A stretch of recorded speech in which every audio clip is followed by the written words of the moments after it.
G'day Exiles and welcome.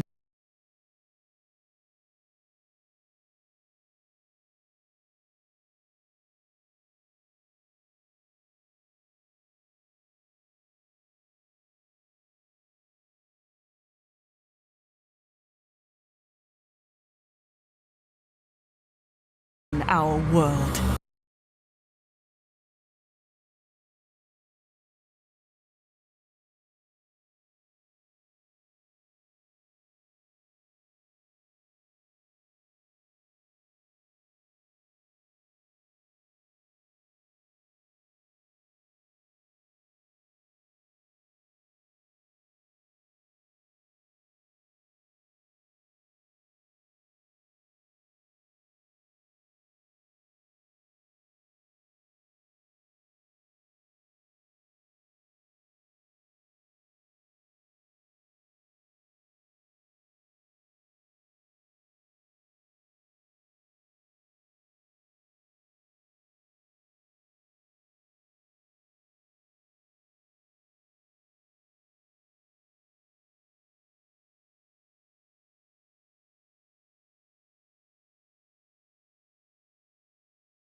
What up, what up? Well.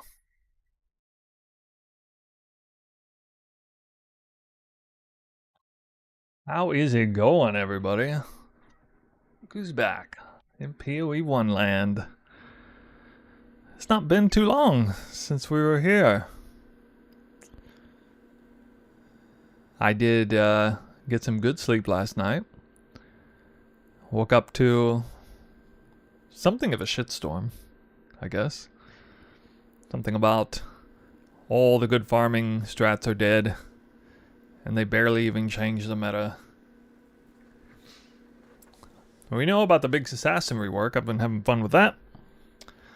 But I have not seen the reveal. I've been holding out, waiting to come online with you guys. So, I know some of you are already here. And this might be your second or third time watching it. Too bad. Gotta watch it again. Let's get started. Hi, I'm Jonathan Rogers from Grinding Gear Games, and welcome to GGG Live. Today we're going to show you an exclusive reveal of Path of Exile Keepers of the Flame, which is coming out 1 week from now on October the 31st. Twitch drops are enabled on today's live stream, so you'll be able to claim your Hiveborn Crawler pet by following the instructions below. Without further ado, let's roll the trailer for Path of Exile Keepers of the Flame. Uncle Jay talking about rolling Twister. I mean, we'll see. Tornado shot with Twister. Sounds amazing, but I saw some footage of that, and it doesn't... It looks like the Twisters are maybe a tenth of the speed of the tornado shot arrows, so I don't know, man. We, the keepers of the flame, serve the will of the dreamer. His instructions whispered from beyond the walls. Lore. But now, the Hiveborn are here, on Rayclast, and they seek to poison our world.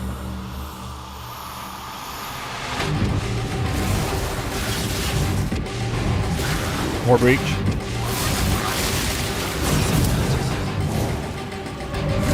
We must wonder if they close deleted their Breach. breaches, destroy their hives, slay their breach lords. Like the old one.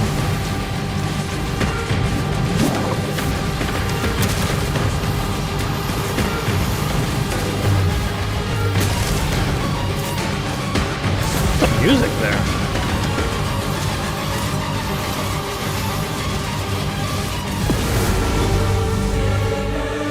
And by his gifts, the Dreamer provides.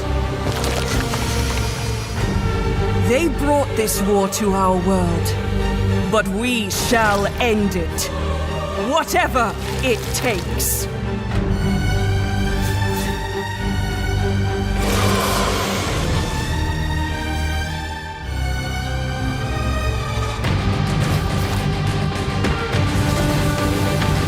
Wait, so they went from like, we will not put an Atlas tree. We will not put Atlas tree notables into the game for the league mechanic that is new, that league, to, oh, here's a brand new Atlas tree as big as the original almost. Just for this league mechanic. What?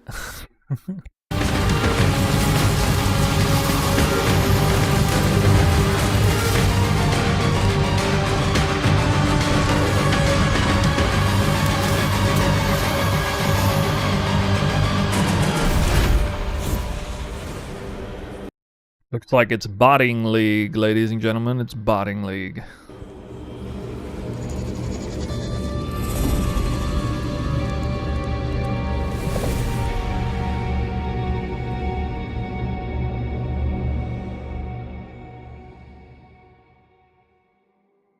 Now, as you can see, this expansion is a true sequel to the Breach League, first introduced to the game in 2016.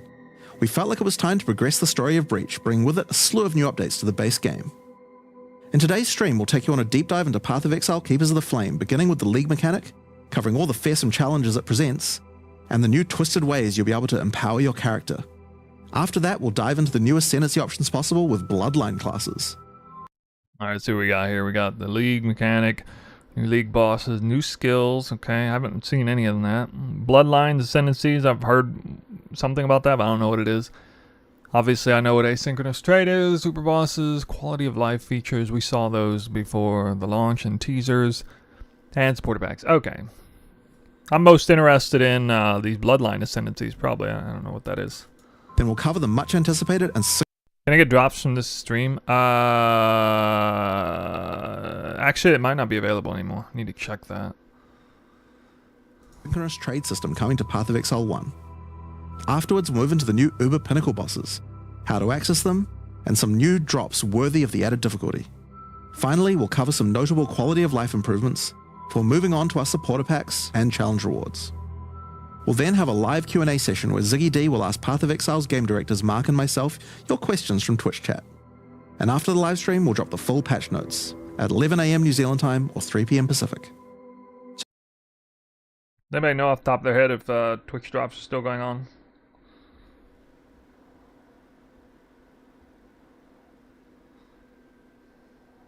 I gotta look at it myself.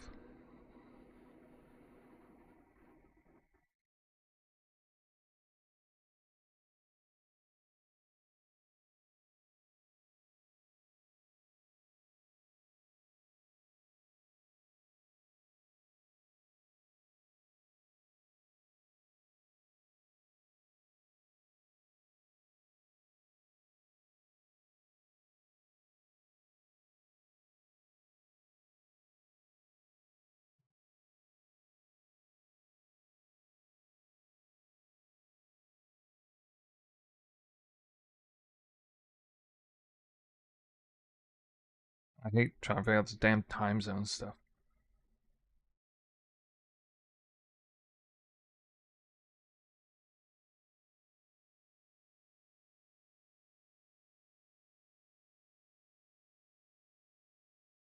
Oh yeah, they're still enabled for like another 11 hours, I think. I think they're still enabled another 11 hours. So let's get started. I'll hand things over to Mark to introduce the new league. Hi, I'm Mark Roberts, Game Director on Path of Exile. Breach is a beloved league that has had an iconic history in PoE. We intend to honour that legacy with our first ever sequel league. Imagine that he says that. This is what I was thinking before.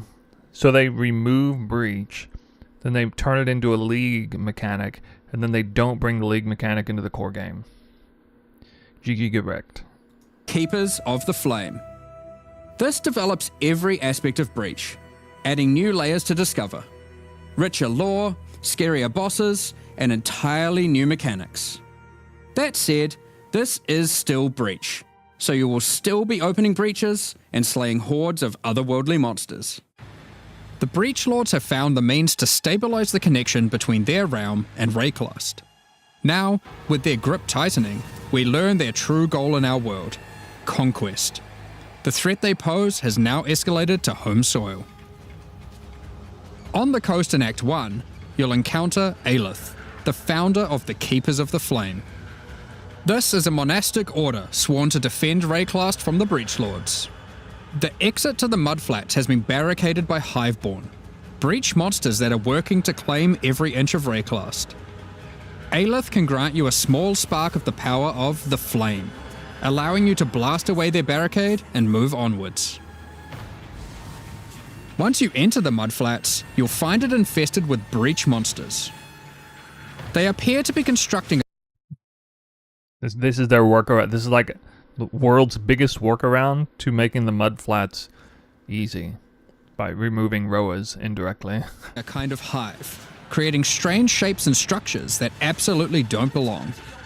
Time to purge them with fire. Aelith needs you to protect her as she empowers the flame to do so. Hold off the assault long enough, and she'll be able to demolish the hive with cleansing flame.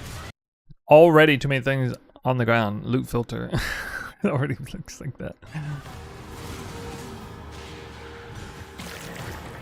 In other areas, the gap between worlds is strained. Here, you'll find a more familiar encounter with a new twist. A massive breach hand sunders the space between dimensions, and touching it will open an unstable breach, causing monsters to flood in. If you can slaughter them quickly enough, you can stabilize the breach. This brazen action can draw the attention of Vroon, Marshal of Zesht, who will do everything it can to stop you.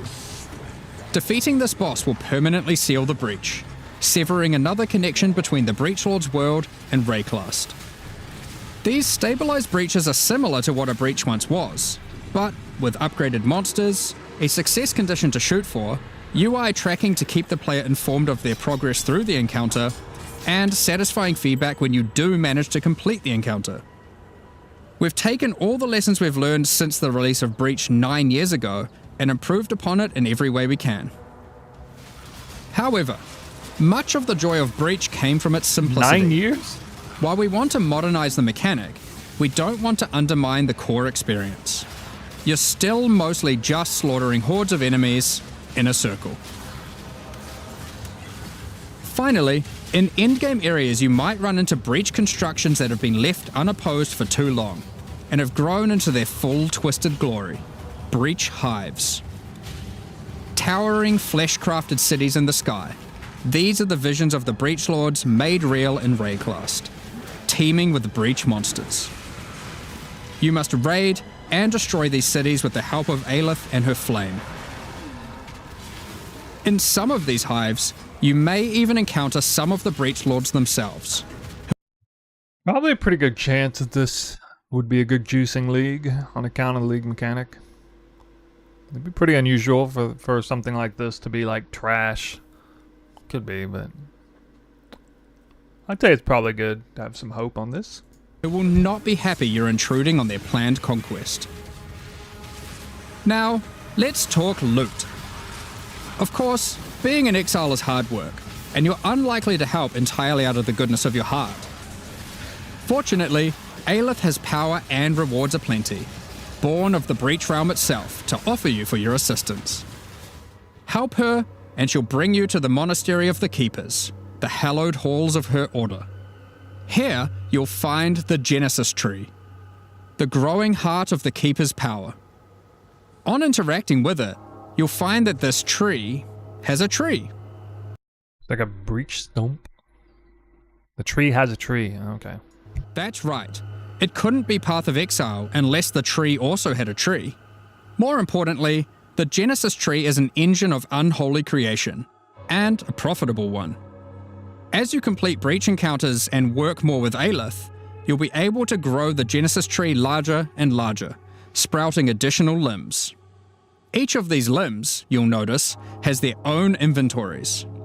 These can be used for an unusual method of crafting new items. With this system, you'll be able to grow currency, uniques, equipment, and a Dude, is this King's March 2.0? Don't tell me we gotta do 2 daily quest mechanics now. new kind of otherworldly item, grafts. Grafts are breach hands grown directly from the Genesis tree, born of the same flesh and sinew as the invading monsters. These fuse directly to your body, in a completely safe process. Don't worry about it. With grafts, you can harness the power of the breach. Some provide passive benefits like this, or this, but they can also grant a wide selection of powerful skills. What? What does this do? Grafts to what? My body? Just connects to your shoulder? It's just like added power for...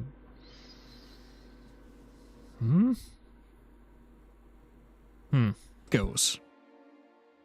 These graft skills can provide a flexible way to fill gaps in your build, offering everything from damage to potent defensive buffs and crowd control. D4 powers time?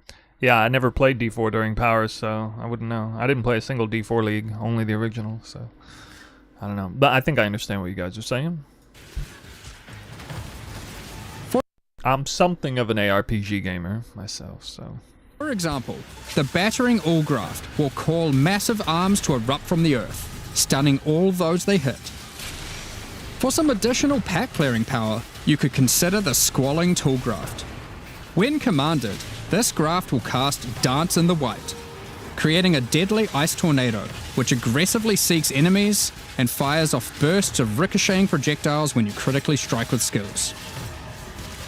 For some further utility and a useful buff, try out the Storming Ash Graft. This can be commanded to call down a ring of bolts from the sky that will leave behind the new Radiant Ground. Radiant Ground grants a potent damage buff to allies standing within it and makes their hit damage lucky. If you're simply after raw damage, look no further than the Erupting Zoth Graft, which causes massive eruptions of fire where you command, which then re-erupt when you warcry. There are a total of 16 different graft types you can grow, each with their... I'm sorry, did he just say pure damage and warcry in the same sentence? own skill. You can even unlock a second graft slot as you progress through Aelith's questline, so feel free to mix and match Flesh Zone horrors to your heart's content. Now, grafts aren't just here to make you stronger. I feel like this is a psyop to... I feel like this is one giant psyop for GG to try to introduce microtransactions into your like comfort zone, because I'm somebody who doesn't like having fucking wings on my character, but I guess I'm gonna have to I'm literally gonna be forced to have breach hands coming out of my shoulders, so I'm gonna get like more comfortable with the idea of this random shit coming out of my shoulders like wings. It's just gonna make me more comfortable with the idea of, oh, I don't know, purchasing microtransactions with those things. I'm just kidding, not really, but kind of. They are also your means of feeding the Genesis tree, which needs constant supplies of graft blood to grow anything useful. You can do this by defeating breach monsters, which will leave behind blood that your graft will Get your Vanishing Die microtransactions ready. automatically collect. When you feed this blood to the tree, your allocated passives will be put to work. This section of the Genesis tree can be used to grow new grafts for you, which the Genesis tree will then birth in a gruesome display. Basic passives on the tree might increase item rarity of birthed grafts, or the chance to birth additional grafts. Alright, the question is, does this have anything to do with the loot you drop in maps? These passives can target specific types of grafts, and this passive causes grafts to be birthed with a random amount of quality. Quality improves the amount of blood that can be stored by your graft. Thoughts on RF Ella Golem League starter? That sounds like 3 different things that I'm not very familiar with, so no thoughts. I am contemplating, you guys know, back in 3.24, I made a series of theoretical builds that I never played. Well, one of them I did, which was Elemental Hit of the Spectrum Freeze, which ended up being Warden, not Deadeye. I theory crafted, to pretty long extent, a Pathfinder with Cast on Crit, Rain of Arrows, Detonate Dead of Chaining.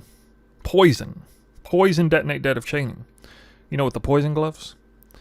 And that build just got a hell of a lot easier to pull off with the new Assassin Ascendancy. Looks incredibly strong with that Ascendancy.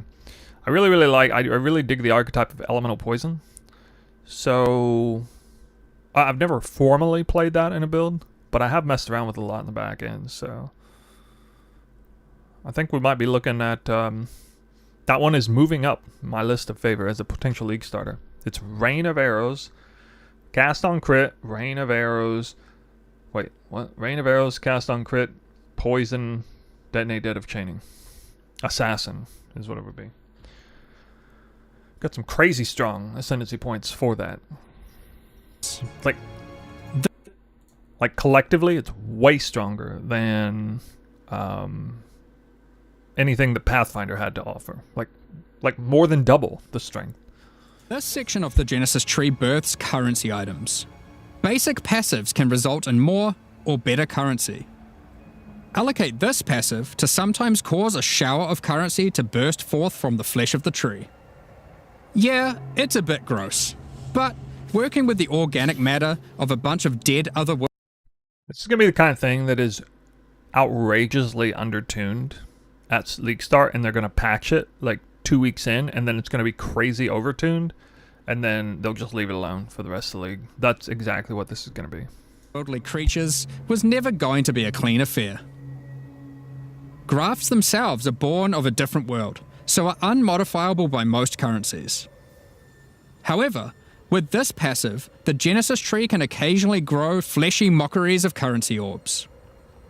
These function like augmentation orbs, regal orbs, or exalted orbs, but they work on your grafts instead of normal gear. Yep, it's graft crafting. Allocating this passive can result in foul-born currencies. This foul-born exalted orb, for instance, behaves as a normal exalted orb, except it guarantees a higher tier modifier. By locking out a large portion of the lower rolls, a normal exalted orb would be able to hit.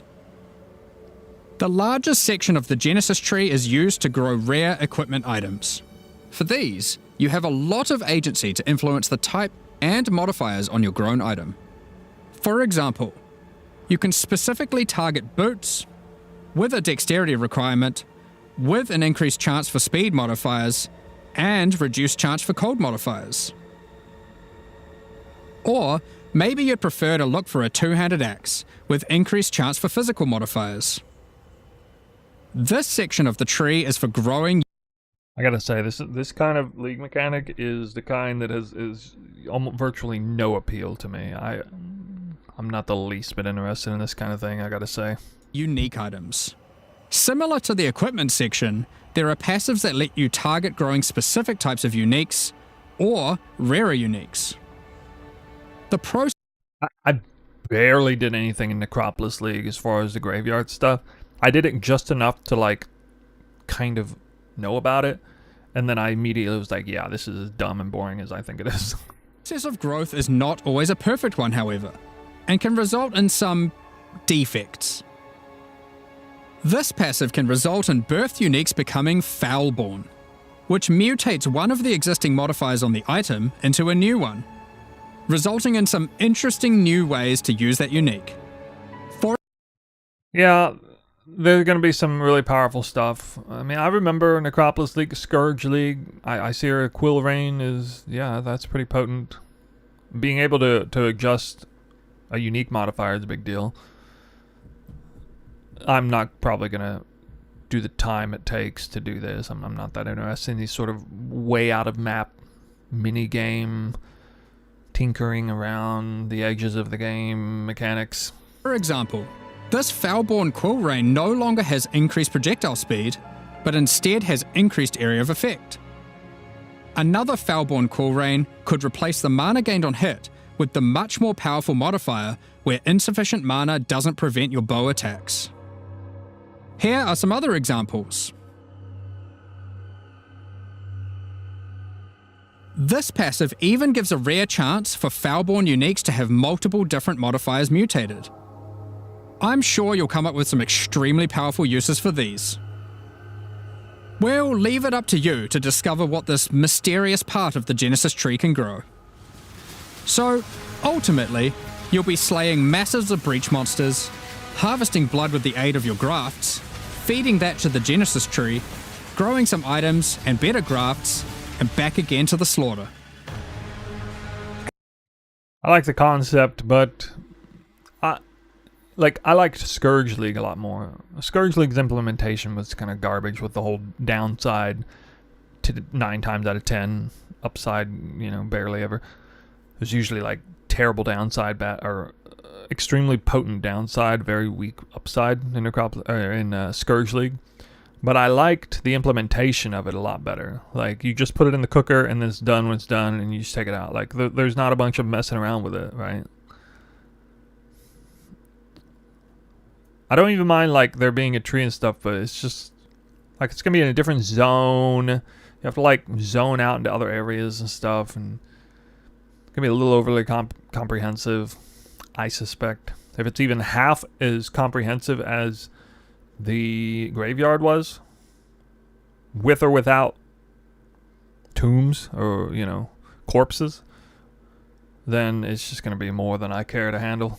As with all our challenge leagues, this league will come with a set of 40 challenges to pursue, and completing them will award you with the Keeper of the Flame armor set, allowing you to truly embrace becoming a monk and worshipping the Dreamer. Now, graph skills won't be the only new tools to play with. In 327, we're also adding a collection of new skill and support gems. Let's go over them now.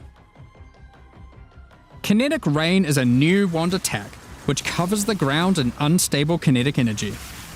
These hazards collapse at the slightest touch, releasing their energies into any unfortunate soul who happens to be standing on them. With enough projectiles and looks like a pretty good cast on crit delivery system there. area of effect, an enterprising exile could carpet the world in dangerous kinetic force. Wall of Force creates a barrier of kinetic power, causing allied projectiles to ricochet towards targets automatically. Drop one behind a boss and redirect the bolts of your armies. I'm sure you'll find ways to break this one.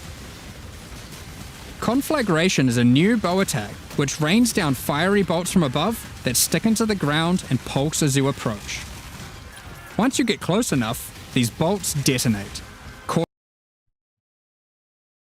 This fits really well thematically with cast on crit detonate. I imagine this skill used as a delivery system for cast on crit detonate. Causing ravaging ignites. These bolts chain react, allowing You thought a tree in a tree was good. How about a detonate in a detonate? you to create fields of incendiary destruction. Thunderstorm is a bow attack, which creates a whirling storm of wind and lightning where it lands. While you're within the storm, it will rapidly grow, until it becomes violently thunderous with lightning-infused clouds. At this point, leaving the storm will cause it to detonate, dealing damage to everything within and releasing a flurry of tornadoes in all directions. Attacking with Kinetic Fusillade will create hovering orbs of energy. These linger for a few moments above you, before zipping off to nearby targets, chaining between them, then detonating. Living Lightning support will bring to life living... What was that kinetic rain? What weapon was that? It looked like it was no weapon he was using. What weapon is this? Which covers the ground in unstable kinetic energy. These hazards collapse at the slightest touch, releasing their energies into... Yeah, that may be dagger. So it's probably an attack. It's like kinetic blast. Damaging burst when they expire. So it's a... Living Lightning support will bring to life living sparks of energy, elemental minions that zap through packs of enemies with speed and ease. Use these alongside your spellcasting to augment your pack clearing abilities, or find whatever means possible to cover the world in living sparks of ruin. Windburst support unleashes chaotic tornadoes as you attack, which ricochet around wildly and quickly. These deal moderate damage as they travel, but will explode into a highly damaging burst when they expire. So it's a choice between scaling their duration up to get better coverage, or down to access the burst more quickly.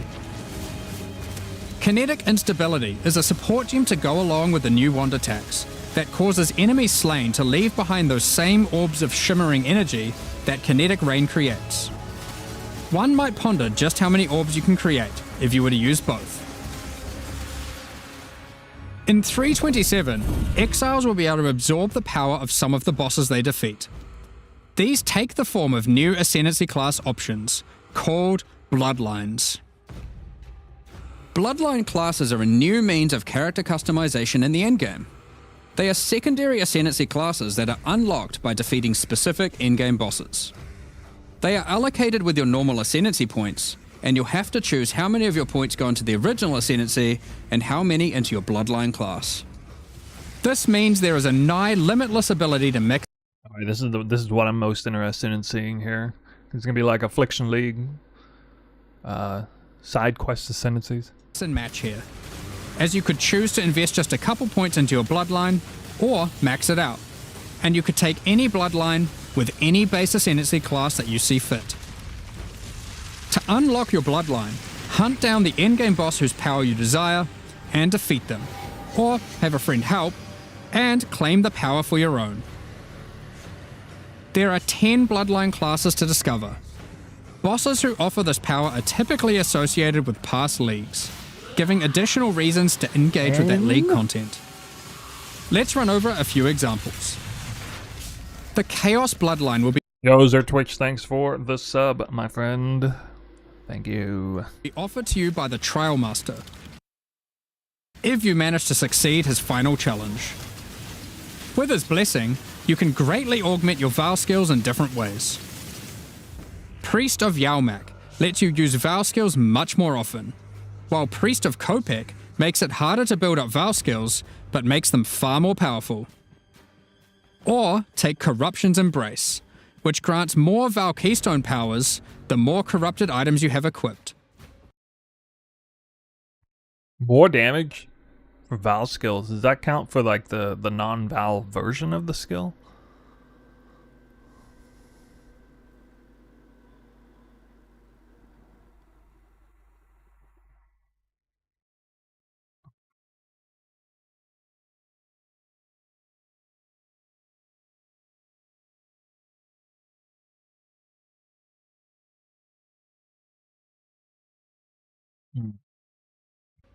The Ashabi bloodline can be gained by, you guessed it, defeating Ashabi. Her abilities are drawn from the 3 types of life force that manifest within as Marian spirits. The Wild Bear rewards you with adrenaline for generating rage. The Vivid Cat gives your elusive Whoa, that's really good. Lose all rage on reaching maximum rage and gain adrenaline.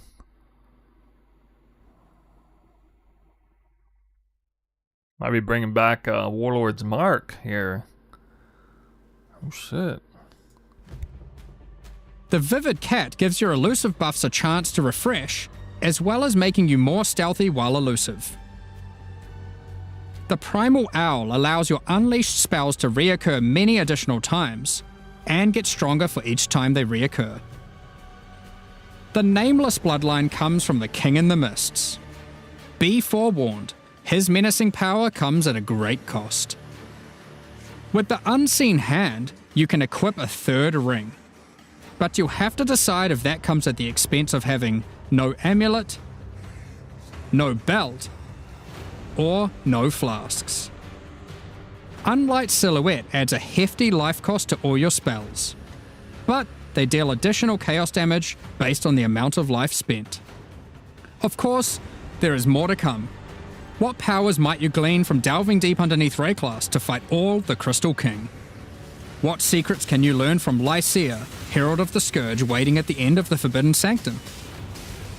As you can imagine, there are countless possible combinations with the system. You could be a Slayer that embraces corruption and vile power, or perhaps you'll play an occultist that doubles down on their dark power by integrating the nameless bloodline. We are excited to see what crazy and interesting builds players come up with.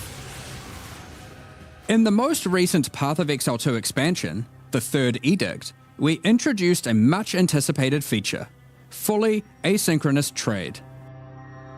It was a fantastic success. Fully asynchronous botting extravaganza. So now, we're excited to announce that we'll also be adding this feature into Path of Exile 1. When you reach Act 6, you'll be able to find Faustus in Lion Eye's Watch. Previously, he just operated the currency exchange. Now, he will also act as a steward for your merchants tabs. These are where you can place items for sale, for direct and instant purchase by other players even when you're not online. To list an item, simply place it in the tab and select a currency and an amount. I'll let you know.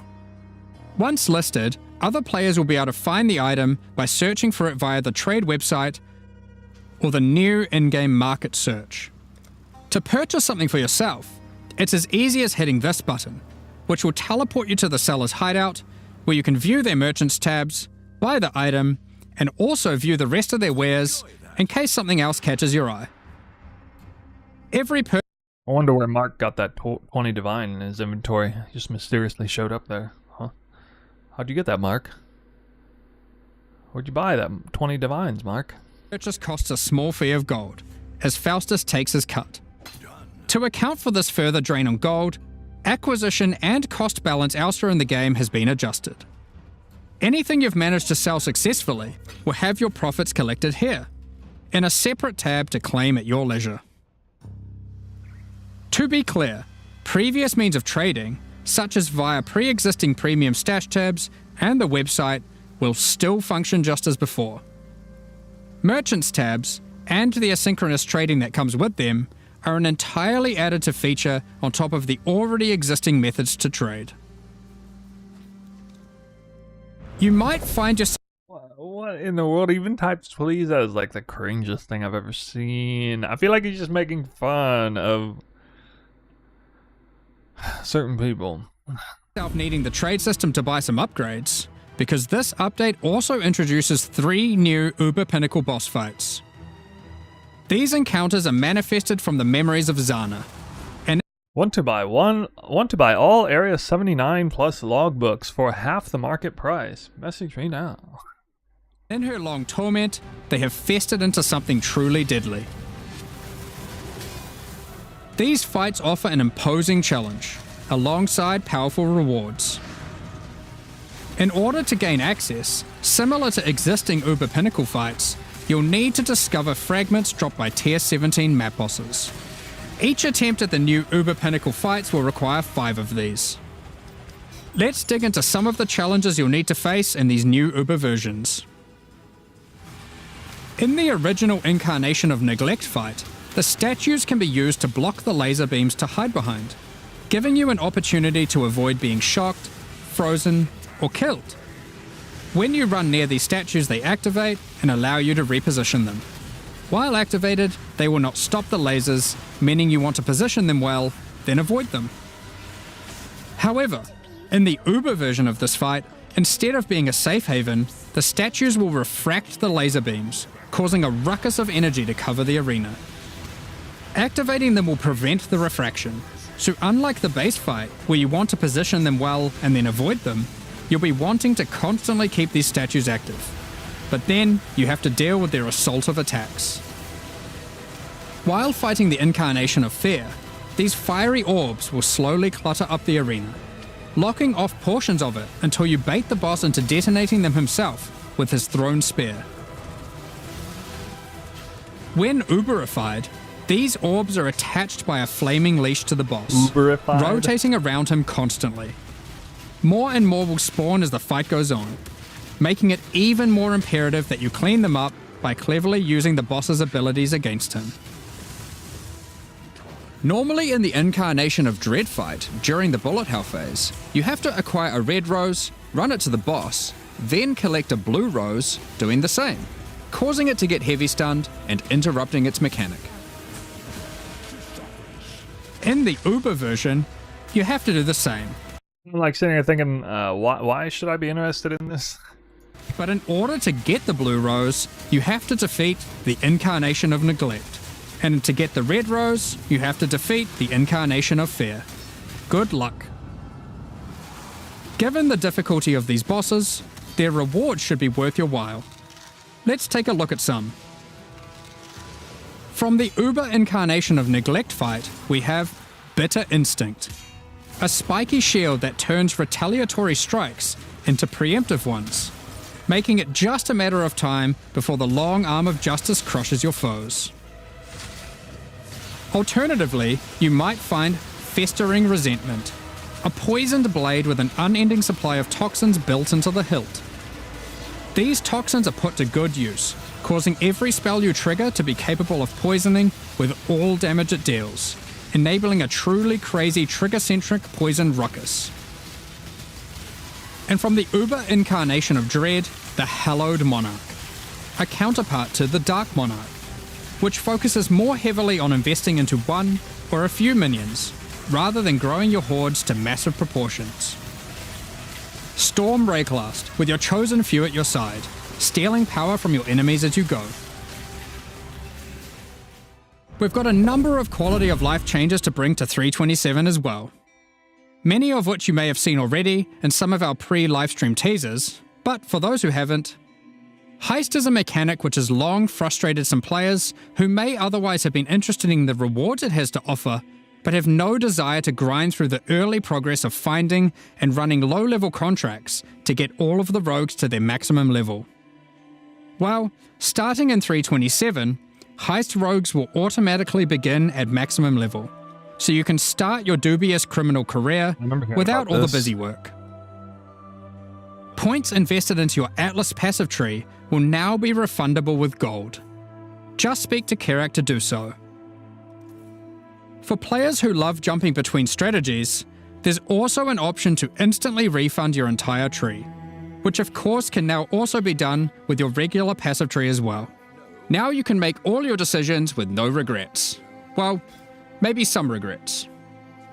You no longer need to purchase bestiary orbs. You can now itemize beasts for free directly from your Wait, this is like pulled straight from a teaser earlier this week. bestiary.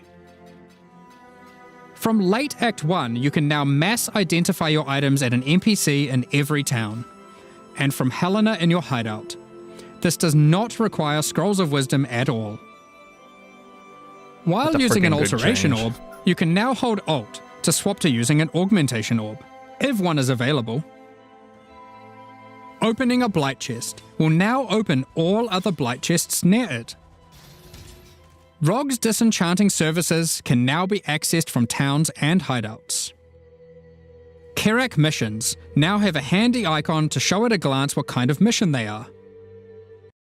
For real though, these are some really, really good quality of life changes, for sure. I'm kind of memeing, but especially the last few of these, they're really good. Holding down Control and right-clicking on stacked decks will now continuously open them to your inventory, notifying you in chat what the outcome is. If you still... The funny thing is, this change right here, in a very indirect way, just made pilfering divination card farming a little worse, because one of the great advantages to pilfering divination card farming is that the cards all dropped for you and stacked up even. So this is going to elevate the normal stack deck opening as a means to quickly and easily do that. So yeah, he doesn't know. What do you mean I don't know? I didn't hear they nerfed pilfering strat. You'll want to open them direct to the ground to let your loot filter provide a dose of dopamine. You can still do that too by also... Can you give us an OP league start? Bro, my Elemental Hill Spectrum is no it's no worse off than it was before. It's still OP as hell. I may start it again. I don't know. I'm gonna explore some different things though. If I don't do Elemental Hit the Spectrum Warden, I'll probably do some kind of cast on crit poison build with Assassin. So I don't know yet. So holding shift. Vaal Orbs can be used on monsters encased in essences, to the same effect that Remnants of Corruption have.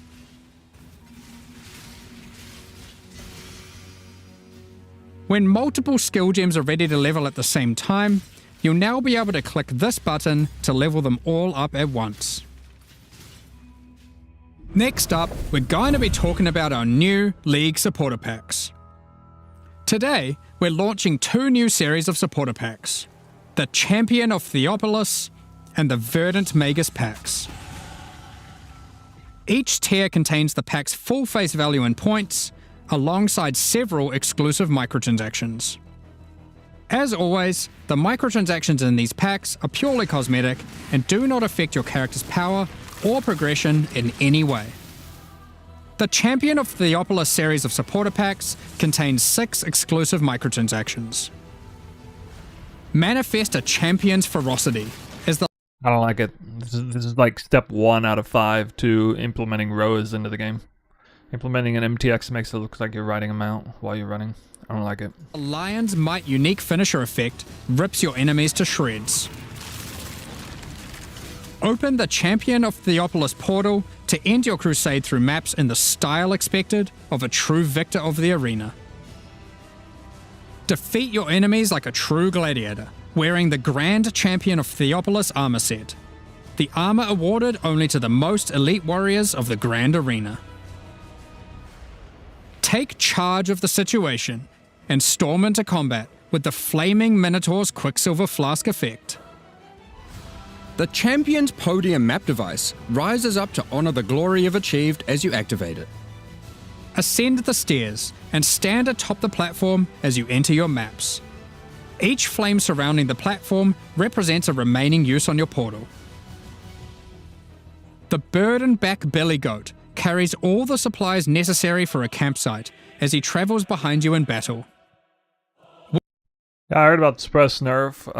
It looks like yet again another indirect buff to Warden as a class that never gets hit by anything because everything's always frozen and stopped and can't do any actions at all. I mean, technically a nerf, but like you're already playing in such a way where you expect to never take a hit from anything, more or less. So just feed into that trope even more. When placed in a hideout, instead of roaming around like your other pets, their supplies are deployed, creating a small camp where you can access your stash and providing a place to take a load off while you rest next to the campfire. The Verdant Magus series contains 6 exclusive microtransactions. Having Faustus sell your items on your behalf is great and all, but sometimes I'm not expecting Warden to be the #1 most played ascendancy next league for that reason. I don't know. you just want to feel a little Actually, okay. What do you guys think will be the meta next league? What do you think is going to be the meta? bit more shady about your dealings. The back alley trader hideout decoration is more secretive with your trades, creating distance between you and your customers. Note that until 327 is released, this back alley trader will only serve as your currency exchange. Once it's out, it will be updated to have the new managed shop option to also facilitate your trades. The Verdant Wayfinder pet is a loyal companion to any Master Magus. As you approach waypoints, it envelops them with its vines, guiding you throughout Rayclast. Control Earth and nature itself, as the Great Verdant Magus armor set envelops you in the ancient power now lost to time. There's also a matching back attachment included. Remnants of the forest ripple out from within you with the Verdant Magus level up effect equipped, restoring life to the corrupted land. Call on an ancient golem to use their power to create a safe passage for you to retreat through with the Arcane Golem portal. As a Supreme Verdant Magus, you can travel to your Arcane Isle hideout. a cluster of islands held together by ancient magic passed down between elite mages. Stand atop your tower and relish the great heights you've reached above those who have not harnessed the arcane. These packs are now 50 mirrors per hour. How do you expect me to take anything you say seriously with a name like that? available for purchase on both PC and console, and will remain so during Path of Exile: Keepers of the Flame.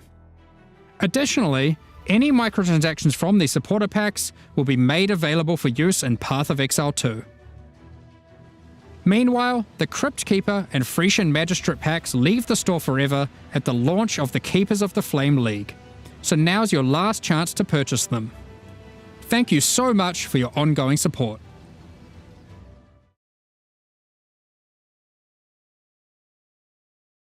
All right, so we just watched nearly 3 hours of Path of Exile. All right, did anybody watch this? G'day, Exiles, and welcome.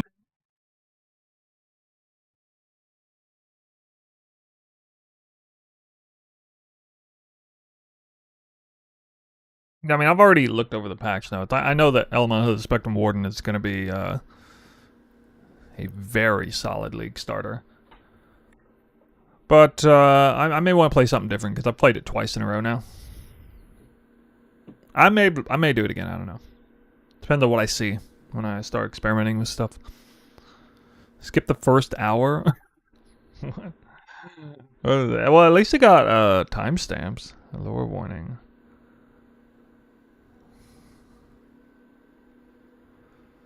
WASD in PoE 1.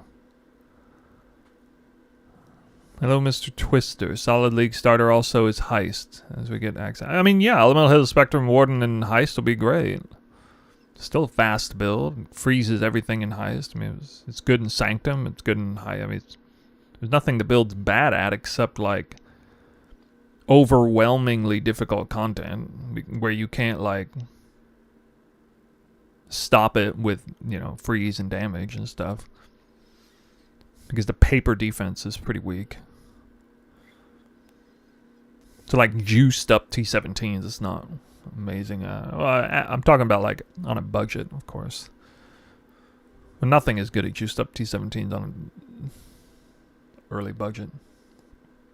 Titan Link isn't working. Titan Link. I don't have a Titan Link right now. We're looking at PoE 1 stuff today. To the post-reveal discussion and Q&A with Jonathan and Mark, lead guys I'll who skip make around games, this. I believe was what we discussed as the titles. Yeah, That's the official title. Yeah. Excellent. I like it. It's good. We're talking about how to inflate. Yeah, I don't know. It depends on if... depends on how popular reservation clusters are, but... Dude, last league, oh my god. I mean, I heard what some people were doing early on with the Delirium cluster, I-level 84 cluster farm. They're making a stupid amount of currency. They made me look... I was doing yoke farming. And they were even outperforming that by the sounds of it. I mean, I believe it since I saw what... You know, they start... Anytime those clusters are worth, like, more than 5 divines each... If you can kill the boss, I mean, yeah, but like, I don't know about killing the boss. You'd have to have a build so tanky early on a budget that you would, there's no way you'd be like fast clear at that point. I guess you could do like, you could like have a build that's really shit clear, but decent enough damage and tankiness that it can just kind of rush the boss and get some stuff. Also depends on what bosses. Aren't those clusters barely worth anything first few days? No, they're worth a ton. It's because they're... Especially Island Level 84 Reservation Cluster, that's specifically cluster Ouroboros need in their 6-man party farm groups and stuff.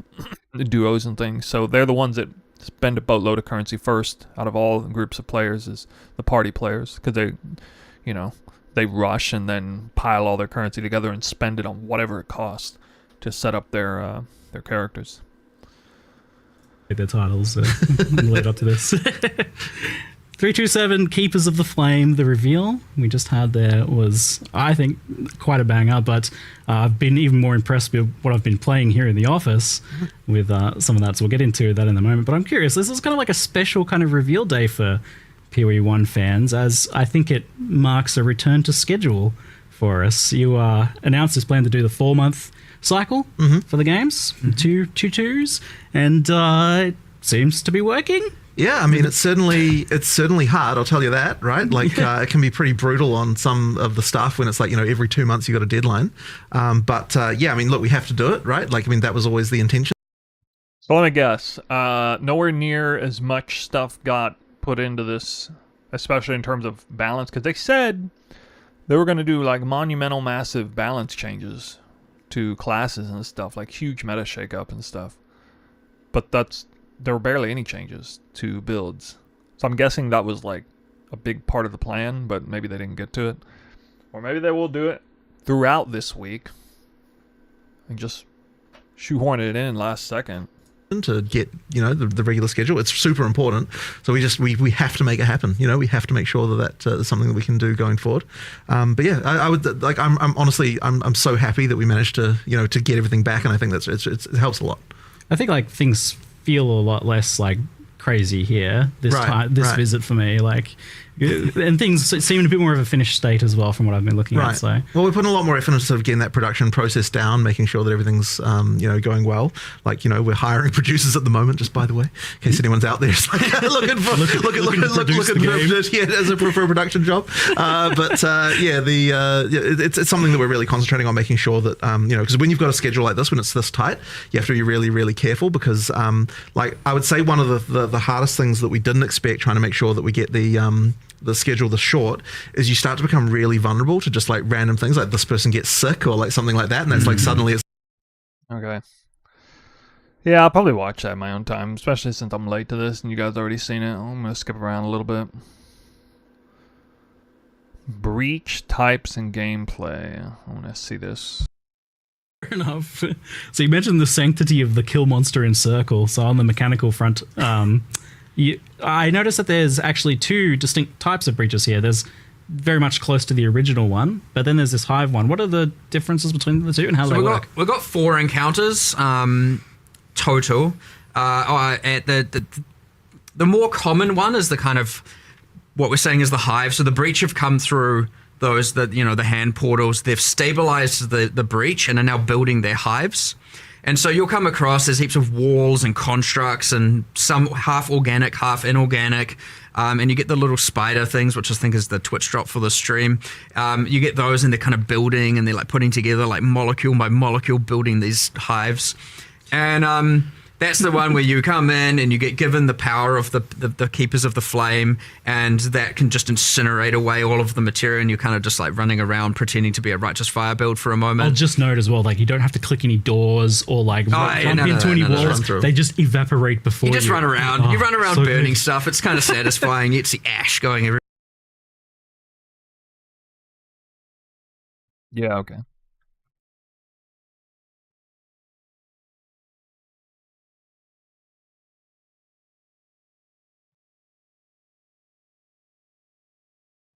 By the way, probably gonna make a video on this, not as a league starter, but just as like a concept build. I almost put enough time in this for it to be constituted as a league starter. It doesn't have like a leveling portion or whatever, but yeah, I figured some of you guys might like to glance at that, see if there's anything you see with it as being like wrong or whatever.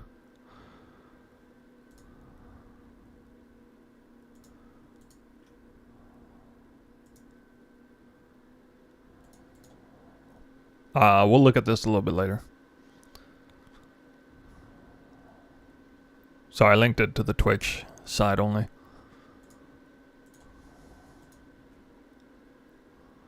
Everywhere. There's a couple things going on there. So generally when you get to the center, you summon an Aelith, you start the encounter, and effectively just kill a whole bunch of monsters. They're trying to get to her, they're trying to kill her. They're not super effective at it. We're not not doing the whole like, they are persistently wanting to aggro on her. They're going to try and kill you. That's honestly more of an immersive flavor thing than it is like meant to be too interruptive of a mechanic or anything like that. Again, because I wanted to just keep killing monsters being the primary focus. But there is a thing where the more walls you burn, the more there's amongst all the walls you can get these like spawners, these like hive portals, where the monsters can then come through. So if you want to activate more, to have more monsters, have more difficulty and get more reward, you want to burn as many of those hive spawners as possible, and then they will turn into portals once the fight begins. If you just want to run to the center, start the fight, do the fight and leave, go for it. The other thing here is, though, that, of course, obviously this can be a bit of a clear, speedy thing where it's like, So, during those encounters, using the power of the purple flame, these kind of purple flames scatter out, and each of them kind of has a skill attached, just like an oh shit button. And so, like, if you're getting overwhelmed, there's like different things you can just click if you wanted to, if you needed to. Most powerful characters, you'll be fine. Just as it kind of like will send out a giant nuke and clear stuff, or like create this like flame wall, and anything that runs into it will burn. And that's honestly more to help out players that are kind of struggling or on the weaker end and aren't like, able to kind of keep up with it. So it just normalizes the difference between bottom end and top end a bit. Again, not meant to be intrusive, not meant to be like complicated. We kept it simple, and it's just like 99% of it. I mean, just when you boil it down, it's basically just like a fast-paced wave defense. Like, just survive 6-8 waves of monsters that are rushing at you pretty fast, and but it doesn't have that same clear speed pressure that your like basic one has. Yeah. So that's one encounter. Second encounter is like the traditional breach, the one that players have, historically been playing. You activate a thing, the breach expands out. So these are breaches that haven't been stabilized yet. Yeah. All right. I just want to see this for the lulz. I've been noticing some that get mentioned a lot in chat that we'll kind of transition over to briefly. So WASD gets mentioned a lot, like if that's something that's planned for Path of Exile 1, if it's feasible, what goes into so that? in order, it's a pretty big deal. In order for WASD to happen in PoE 1, we need to get the rigs from PoE 2. In order for that to happen, we need to finish moving all the microtransactions over, which has definitely been a bit of a slow task that we kind of need to get through. Yeah. And so effectively it would be like, we do want to do that at some point, and then after that point we can make WASD for PoE 1. But yeah, it's just a question of getting through all that work, and then we can do it. Like, I'm not against it by any means. It's just, it's just, I mean, I want it to happen. It's just getting. Well, no, but you guys, I'm devastated. There's no WASD coming to PoE 1. Absolutely devastated. Getting all those things moved over to the new rigs is the limiting factor. Yeah, and you want it to be kind of reaching a certain threshold, it seems like, of quality. So another thing I saw mentioned in chat quite often was like asking for Trial of the Ancestors, and what's the plans or status of that? I mean, we want to do it. That ultimately is just a resource thing again. It's like, it's one of those ones that it can't be one-to-one. It was too gameable, too solvable. Like, got to a point where it was like, this is the strat you do. We need to like fix a bunch of stuff with it. It's not out of the question. It's honestly just a like, whenever we assess the scope, it comes up all the time. And it's like, oh, we could do this, or this. What do we? And it's always going to come at a cost to something, and it just has been so far. At least 326, 327. That. All right, let's talk endgame, and I'm sure you're in-game. All right. Perk the ears up. Anticipating a discussion on Tier 17 modifiers, modifier design, their addition to memory strand maps, risk scarabs, and map modifier effect.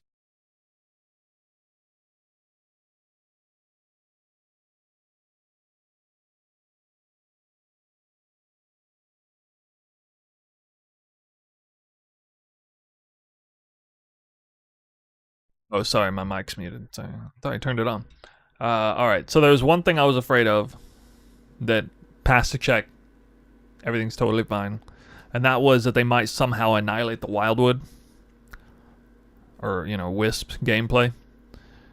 It appears that it's been completely left untouched. I would have liked to have seen, some way to, spawn the Wildwood automatically. Could still happen with some random scarab rework, but anyway. I'm happy that they didn't obliterate it or something.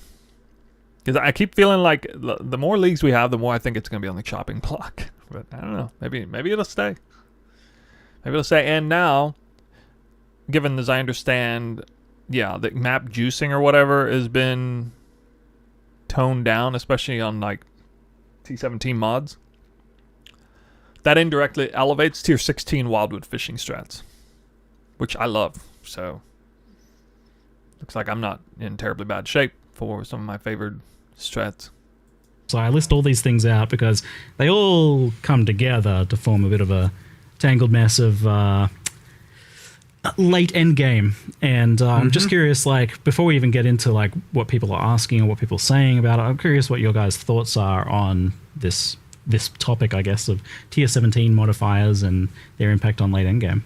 I mean, the main thing I'd say there, like just as an overall view on it, is that like T17s, there's this tension between, like, it is not a good place to be when there's a tension between what players are enjoying and what the thing we want to try and do is. Like, that's like a problem that needs to be resolved. So effectively, it's like what T17s are supposed to do in theory is something that we want, which is to say, like, you know, that like you get something that you don't necessarily like want to have to play against, and like, you know, like you have to actually, and you have to deal with it or come up with a way to get around that. But in practice, players don't want to do that, so there's something clearly wrong here. So something does need to change, but it's a little bit tricky to come up with something that we want to, like, that both sort of satisfies our desires for, like, you know, like interesting challenges that are different each time that you play them, that like all the, you know, there's like, you know, new and interesting things you encounter, but yet also something the players actually like. So there's a problem for sure. So what is your desires for tier 17 maps? Like, what do you want? Well, as I said, I don't think it's necessarily the desire for T17s as such. It's more the desire that you have, like, you know, like interesting combinations of mods happen, and they're like, oh, this is a new challenge I have to rise to, you know, and like, how am I going to deal with this, and that kind of stuff. And like, that's, You mean like doing no damage for 3 seconds out of 10? That is a new. I love zoning into a map and be like, oh, I'm not doing any damage for 3 seconds. Okay, I'm gonna have to play this map differently. It's a new challenge to rise to. something that, like, in practice players aren't like really liking. So as I said, there's a problem here for sure. It's just a question of how we kind of satisfy that. 100%, they're not in the right spot. Yeah, I am of the, like, we need to go back to the drawing board a little bit here, because like we, and to be fair, we are like trying to band-aid it, but we can only do that for so long. We kind of just need to reinvent something here a little bit. Like, they were intended to be the penultimate bosses that allow you to do the Ubers. But they're also now, you know, also this non-sustainable map, and where you have to, obviously a lot of people feel they have to trade for it, and then in the other cases you've got a bunch of modifiers people hate. You've got this like thing where, because of the mods, you end up devolving down to the in-game strat becomes, as you said, stacking map mod effect and modifiers via risk. And it's like, it's not fun. It's not ideal. We tried to narrow the gap with T16 and a halves. That kind of worked. And then you get some other weird problems where, like, because those... Well, the tier 16 and a half thing supposedly made a lot of people happy because they felt that it wasn't the T17 modifiers they didn't like, it was actually the layouts of the tier 17 maps they didn't like. I think Sanctuary is a fine enough map layout. I always just default to that one if I'm concerned about the layout. I don't know. I mean, all the T17 maps are long layouts, for sure. I think they're alright. Can be 8-prop corrupted and tier 17s can't. There's some weird issues there as well. And honestly, it's like, it is a kind of mess. And we intend to keep band-aiding it until we can drawing board, but I would expect you'd probably see a pretty... I think it needs a full redesign. Yes. It needs a full redesign to try and see if... People like the 8 mod... Yeah, that's exactly what they don't want to have, apparently. If we can come up with a way to both achieve what we're hoping to achieve, but also make the players not dislike it, right? So is this maybe like separating out what you're trying to do with the tier 17 modifiers and what you're trying to do with this penultimate like boss thing that is like the lead up to the Ubers? That is a split at the very least. Okay. I don't think that we've worked out exactly how this can work, though. Like, I don't think that like the best, most rewarding content in the game should also be the tickets to the Ubers, and in that well, that even that's like broad and sounds weird when you first say it, but like it's so hard because it's kind of, you know what I mean, where it's something's wrong. There's a fundamental tension with, you want the hardest content in the game to be the most rewarding. But like, the moment you do that, there's all sorts of incentives that come into play that mean that people don't like it when, like, there's a map now that you can't run because the because the mods are not good for you and that kind of stuff. And like, so then there's also, it's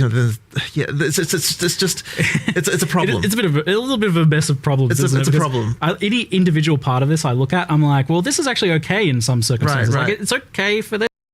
Apps are going to be a lot easier this time. If they reduce the effective explicit modifiers, I mean, even something as simple as, 100% more monster life, T17 map mod. Well, that's going to actually make the maps, they're indirectly as a result of, I guess, to whatever extent they're cutting down the increased effective explicit modifiers. Those maps are going to be way easier now. Not like easier to do necessarily, but just easier to get through seamlessly without much challenge, because I always hated that mod. I didn't regex it off, but I always hated like 100% more monster life, because it just meant monsters were going to stay alive for like 3 times longer than normal. Or something, 3.5 times longer. I don't know. Some crazy number. And then you open up the map, it's like, monster, 337% more monster life. Like, what the hell? To be some modifiers, maybe right. Like, I think you guys feel the same, where it's like, it's okay for there to be some modifiers that are like better for other builds. But in the moment that it's like, it feels like a huge economic penalty to that. So the economy you're immediately When you get the thing right now, you stack the risk scarabs, and then it's like, okay, only Trickster and Juggernaut can play it as a way of it's perceived, and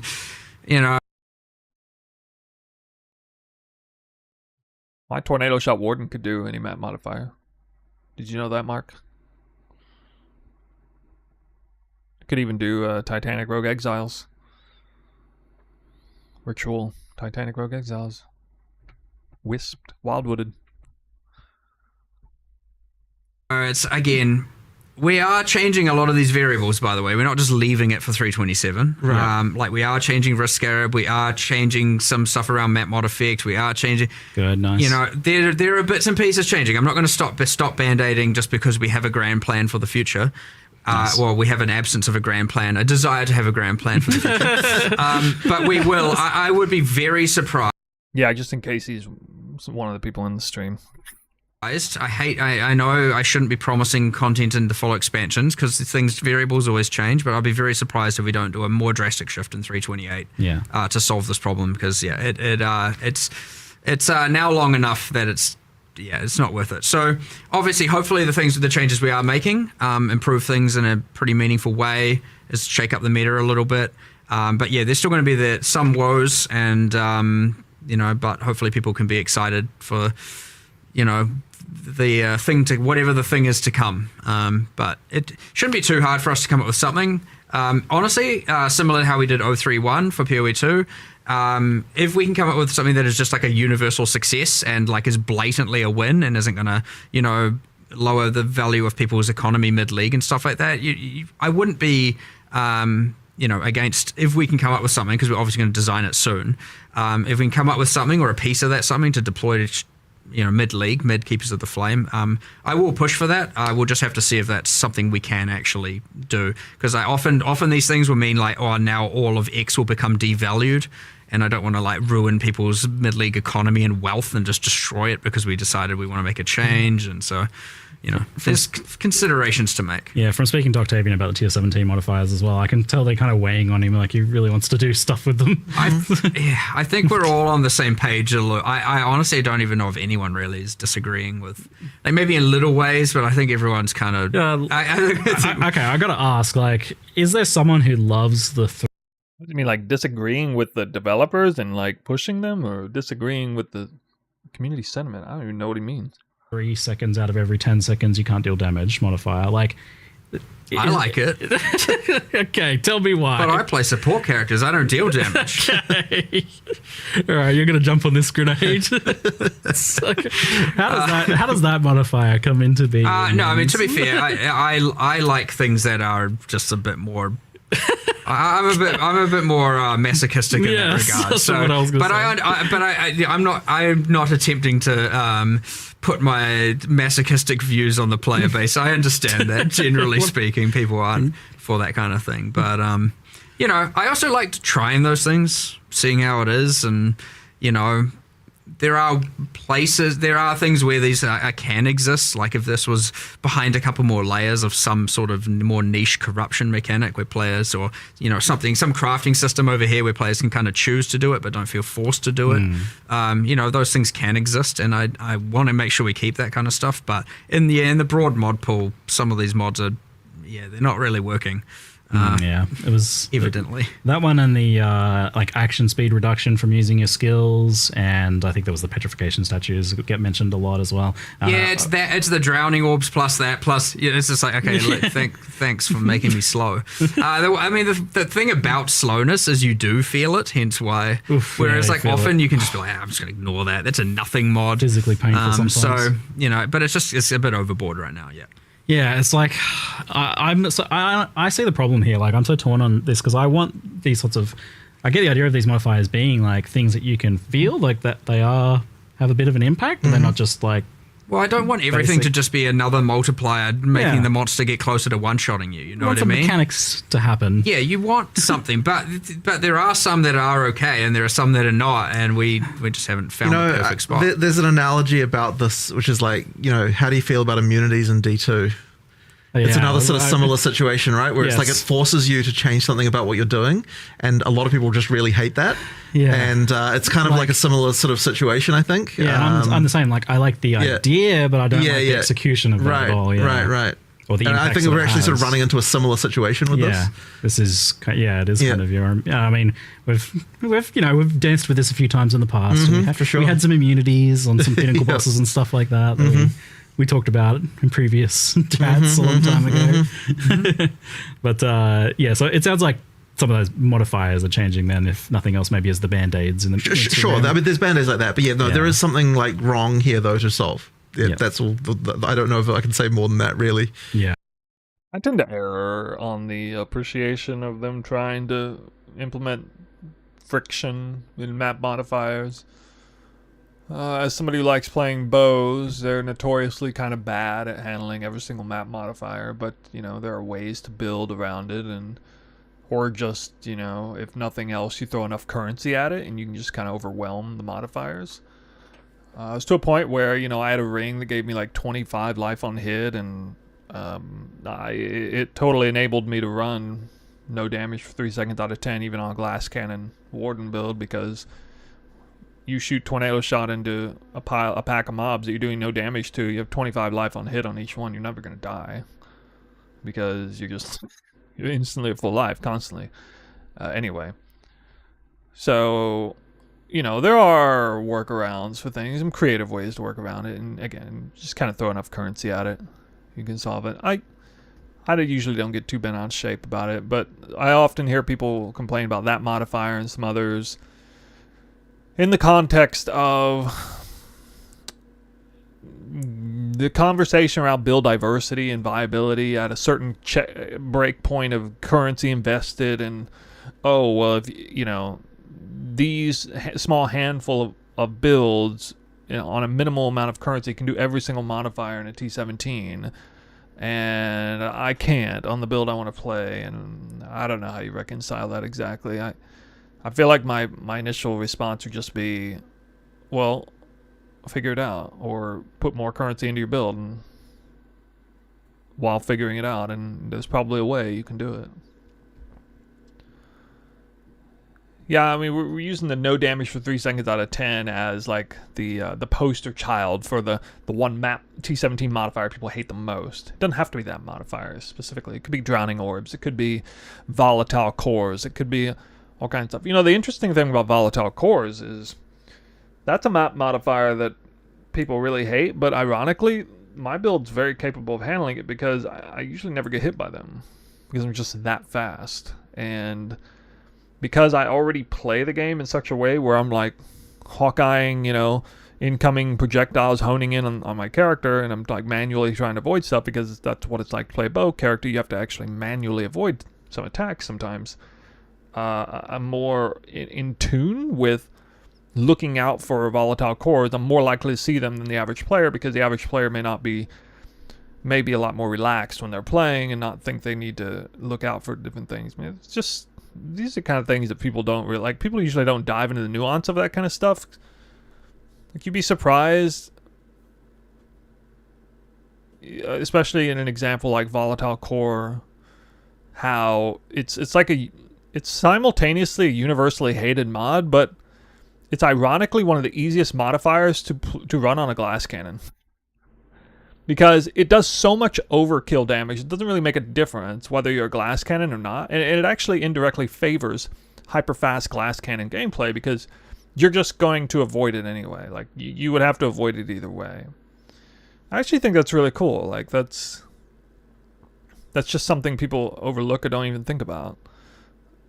Because they're so in tune with playing a certain range of archetypes, you know. Every player is kind of comfortable with a certain archetype. They don't even really imagine playing it on a totally different archetype. And the example of no damage for 3 seconds out of 10 on a character that I'm running, on a warden that freezes everything, still requires no damage, or kills everything, and is subject to dying if there's anything alive on the map at any given time. You would think that would be a death sentence for my character, but the funny thing is, you know, like I said, if there was an indirect solution to it, it was get a shit ton of life on hit and attack speed so that I just, even in situations where I was doing no damage, I typically just out-leached the bejesus out of everything, damage regardless. And I remember realizing that in real time, how that was like a viable solution to that map monitor. I was like, wow, that actually works. I was kind of surprised. And it's not like, you know, in that particular map mod that I enjoy it, but it was kind of a cool moment, you know, when I realized that I figured out a workaround for it in case I wanted to run it. So yeah. But I know there are a lot of people who play like super defensive builds, and so there's a lot of modifiers that are easier for them than there are for me. Like,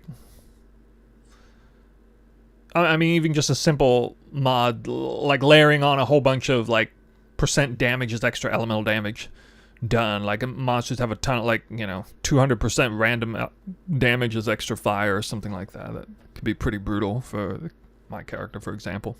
Yeah. Especially if there's, like, 2 or 3 of those on the same map. The map mod effect and the Atlas tree in particular, I'd rather there was, like, 15 different ways to scale difficulty and reward, as opposed to just like, here's the stato stack, and it's just like straight multiplicative. Right. It's, I don't know, I want... Your favorite build came to PoE 1, but as a bow skill? I'm not so sure about that, actually, but maybe we'll mess around with it. Who knows? Because obviously a lot of the stuff on the tree is affecting the leagues and the content. I want more than just map mod effect to be the way that you can multiply. And so it's like, oh, do I want to focus on this or do I want to focus on that? And there's like different builds within the like making things more harder and more rewarding. But yeah, right now it's just like, well, obviously I just stack all of that. Like quantifiably, it's obviously better, you know? And like there's I don't know, it's a little bit lame, honestly. It's kind of just a boring thing right now. And, you know, I don't know. This, again, drawing board, 100% back to it, revisit it. I'd be surprised if we're not doing something for 328 as much as I told myself I wasn't going to promise following expansion content, but you know. There's some patch notes coming out later today. Is that, or is it later? Yeah, I don't know what the time is, but you know, our 11 a.m. NZ or whatever it is kind of thing. Like there'll probably be like a rollout over time as well, from what I'm hearing. Like that's just generally the case because patch note. Will endgame be reworked? From a longer term perspective, we have a pretty good Atlas endgame system right now. Like I think it's pretty well liked, apart from this issue that we just talked about. Like overall, the core of it seems great. Like I can sing many praises about it. But previously, like historically, you've done a lot of complete endgame overhauls, and to the point that it was definitely a trend. Like it seemed to be like the way that you guys would go about it. Like every so often, there'd be a major endgame overhaul. Is that still the case? Like have you achieved something that you kind of want to keep and maybe change instead? I don't think that we would want to not overhaul the endgame again. Like the reason that it's not like we're like, oh, this is what we're set on, we're now just going to keep this forever. Certainly not. It's more just it comes down to like it is hard to come up with the ability to do a scope for that, and it's been especially hard, you know, since we've had like PoE 2 in in early access. So it's kind of like we just need to get back to a point again where like that level of scope can happen. And I don't think will be necessarily that far away from the point where that should be fine again. It's just that like, it really is just a question of like, can we get the ability and time to do it? Yeah, like I don't think, as I said, I don't think it will necessarily be that far away before we do something like that again. And I like you do need to change the stuff every once in a while. Like it does become stagnant eventually. Interesting. So I think we should do another big overhaul. But obviously the term overhaul can mean a lot of different things, right? We should be careful with overhaul. Like it's not like it's going to change into like a it'll still be fundamentally the PoE1 Atlas and the.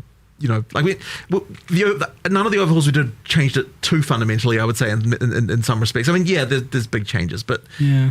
I guess it depends on how you look at it. But it's not like we're going to suddenly be like, oh yeah, we're changing it to be like a PoE2 like system or something like that. Like but we do need would need new pinnacles and new challenges there and that sort of stuff. Like that's something that we will have to do eventually. It's just getting time. That kind of stuff, like escalating the narrative and cycling out bosses and cycling out characters and changing all that stuff is like generally pretty harmless and generally cool. Like you're not really messing with the systems and the core of what people like and the cycle that people like. So like obviously that's always just a nice win when you get to be like, all right, what are the next set of what much like Breach has now evolved and gone forward in time, so will the end game story at some point. And we will do that for sure. And it's just like there's always mechanics that come with it. And sometimes if you add those mechanics, they can't coexist with some existing ones because it overcomplicates everything, it becomes a mess. I would hate to have, I don't want to add more systems and now all of a sudden it's extra steps even more over to have to do on your maps before you run them and that kind of stuff. So sometimes things need to be replaced, but Yeah. So let's talk a little bit about balance. There wasn't too much revealed about balance in the reveal trailer stuff itself, but I know it was mentioned that there would be a bit of balance stuff going on here, and I've had a chat to a few people and scoped out some things. Like, for example, there is the unplayed assassin that gets asked about a lot, and it seems like something's happening for assassin. Yeah, that actually came kind of recently.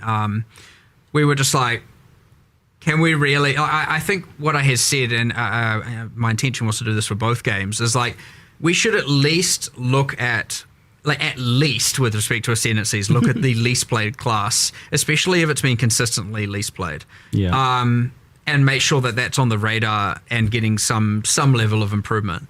And even if it means we have a go at it, and if the scope's too high, we do it a bit later, and if the scope's within spec, we do it immediately. In this case, we looked at the assassin. It was like 40% lower, at least on the primary leagues. It was like much lower usage than even the next class, and then so it wasn't doing very well. And it's been the case for a little while. So we were like, look, let's just do something. Like, it's better than doing nothing. So obviously we just put together. How am I feeling about Elemental Hit with Spectrum Warden? Yeah. It's going to be extremely strong, like it was last league and the league before. They buffed Warden's bark skin. That's not really going to probably have any meaningful impact. So, I mean, I don't think it's directly better, but there might be some tools that make it better. I don't know. We'll see. What we could over a couple of days and kind of mix and match. We had like 3 or 4 different iterations, and it came back when we were looking at it. It was like the whole. You have the interesting thing. You go and look. You look at the class, and it's like, why is Golden Ox? Thanks for the sub, my friend. The ruthless poison node better than the non-ruthless poison node? Weren't the classes on ruthless meant to be a bit weaker? And then it was kind of like, oh, okay, well, that's a thing we can maybe draw inspiration from. And we just did our whole like process for that. But yeah, so we teased that last night, whatever the time zone is, hopefully people enjoy it and play it. But yeah, I kind of want to get into the rhythm of every expansion. At least we look at, not necessarily change because it depends on the scope a bit, but we at least give it a go of making sure we look at the worst class no matter what, even if ascendancy classes aren't part of our the package of things that we're wanting to improve. Because sometimes we do a focus on ascendancy classes, other times skills, other times this, other times that. And but I was like, okay, it's like this is pretty bad. Let's do something about it this time and see if we can be consistent with that. No promises, but we'll try. And there's a little bit of a wild card in the mix here with Bloodline ascendancies. So just to clarify, these are ascendancies on top of your original class that you can choose where to put your points. Same point pool. And the reason a lot of people ask, or immediately are like, well, why don't you give separate points like affliction? And the real reason is combinations are great, but also I didn't want to have to water down the power of the points. That's too much power creep, like to add to a character to be able to give trees at large. And so there was that interesting part of it. The other second part is that we wanted to make sure that there weren't enough points that you could put all 8, at least generally speaking. So you'll find most of the classes only have 1 to 3 notables, kind of up to 6 points worth that you can spend. Yep. And this is so always, no matter what ascendancy you are. I read the patch notes. Yeah. I read those hours ago before I came on stream. But we're going to look at it here. I haven't read them on stream yet. Still matters. I didn't want to just make it that literally the entire game, no matter what base class you are, where you start on the tree, is the same. If it happened to be that a certain bloodline was OP, it's, which I'm sure one of them probably is. And all of a sudden now every single person is just this one thing. It wanted to be like, nah, I think we want to do a feature. So yeah, it's the ideal thing where, we'd make some changes to some of those, and ideally it'd bring up all of something else, but sometimes you get some of it, not all of it, and everything. But yeah, there's heaps here. Just you never quite. So we'll either we can get to do some stuff, in this coming week if it's simple, and then but we'll just keep doing it. It never stops, never ends. It literally the build. I'm in 2 minds on it. But then when every build is just like, okay, well, that's stacking this, that's stacking that, that's stacking, and you start going through the build, and you're like, okay, we definitely very slowly got here over time. I feel like Yes. in the stacking where it just became kind of just a little bit at a time. I mean, it makes sense conceptually that a stacking-based build would be the ultimate endgame build, because you can't stack very well when your gear sucks, obviously. So those builds are never going to be good as an initial leveling build. There's no way. But as, a deep endgame build, when you can start handcrafting things with the exact 6 modifiers tier 1 that you want, suddenly those kind of builds, it makes a lot of sense for those to be the most powerful builds in the game when you consider that. PoE 1 became all about stacking it builds. really primarily comes down to mostly to the unique items that got added, right? Yeah, it's often Generally, a part of it, unique isn't it? item's special thing is like, what am I going to scale off? Too much closer to PoE 2 in that direction, but keep it its own thing, or maybe actually let's kind of preserve it as it is to some extent. This is a question I actually want to hear an answer to. I wouldn't want PoE 1 to ossify into something where we feel like we can't change stuff. That would be bad. Cool. But Sounds cool though. Yeah, but it's kind of like okay, the stuff people that we'll probably take back from PoE 2 is more around the sort of QOL areas of stuff, right? So obviously, PoE 2 is very dynamic. PoE 2 became PoE 1 at the snap of a finger. It was so fast. I can't believe how much PoE 2 changed recently. people would have been rioting if we hadn't brought async trade from PoE 2 into PoE 1. That's obviously something required. And so it's been sort of nice that we get to do a little bit of proving grounds in some cases in PoE 2 for some of those changes to see whether or not it'll be okay. The thing we wouldn't ever do to PoE 1 is make changes that would break what people like about it fundamentally. So there's things like the trickiest part. You mean removing the juice from endgame? Things like the way that item drops are and stuff like that. I don't know that, even though there are things I don't like about that, I don't think we could necessarily change them either. In terms of, so there's stuff like that you just have to kind of let it be, because they could easily break. Fetzer, please tell me no bow after the suppressed nerf. Do you honestly think I look at a suppressed nerf from 50% to 40% as a red line to play a build or not? I don't even I didn't even you're already playing a glass cannon archetype. Like, what difference does that even make? It doesn't make any difference.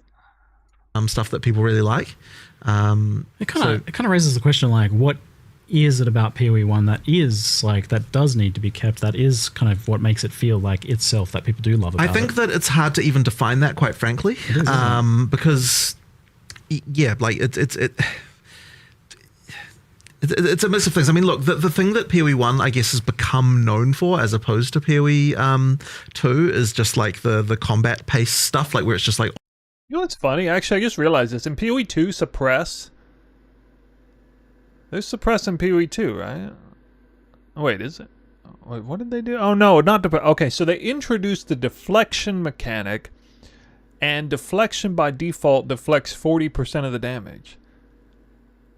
Not 50. I thought that was kind of weird, how it defaults to 40%, not 50%, and now, lo and behold, they nerf suppress from 50 to 40. It's almost like a little baby pretest, you know, to see if that flies.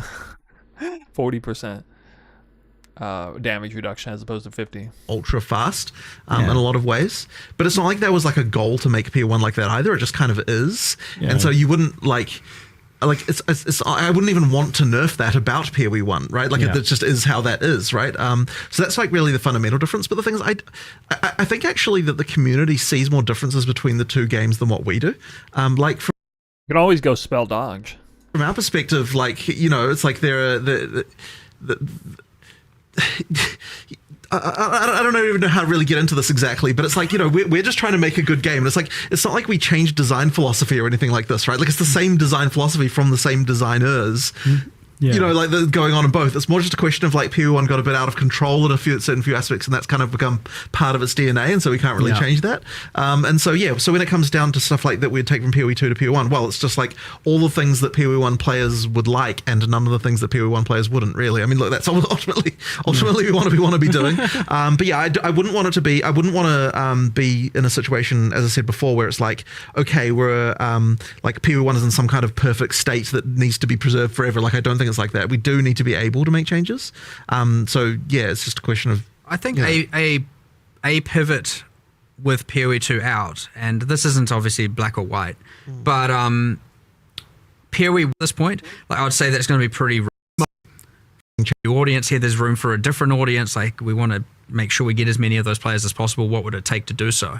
But ultimately, end of the day, what that then ended up boiling down to, aside from obviously modernizing graphics, changing the feel of combat, honestly, the biggest change is just balance. I don't necessarily even think about it, I think, in the same ways. Like, I'm not thinking I'm making changes to bring in new players. I'm thinking, like, what are the things that I want to improve that I think that we can't change about PoE 1, because they are somewhat like you know, would be impossible to change just due to the game field changing so much. And so, like, you know, like guys, don't worry. Wildwood fishing is going to carry. It always does. It carries every single league. It's going to carry this league. Really, for me, it's like, you know, I'm on a 20-year quest to make the perfect ARPG, right? That's my sort of like design thing. And it's like nothing actually changed between PoE 1 and 2 philosophically, other than just learning about some things and deciding, you know, I want to improve things in certain ways. What bonus should dexterity give you? Oh, jeez. Div card farming on boxes, yeah.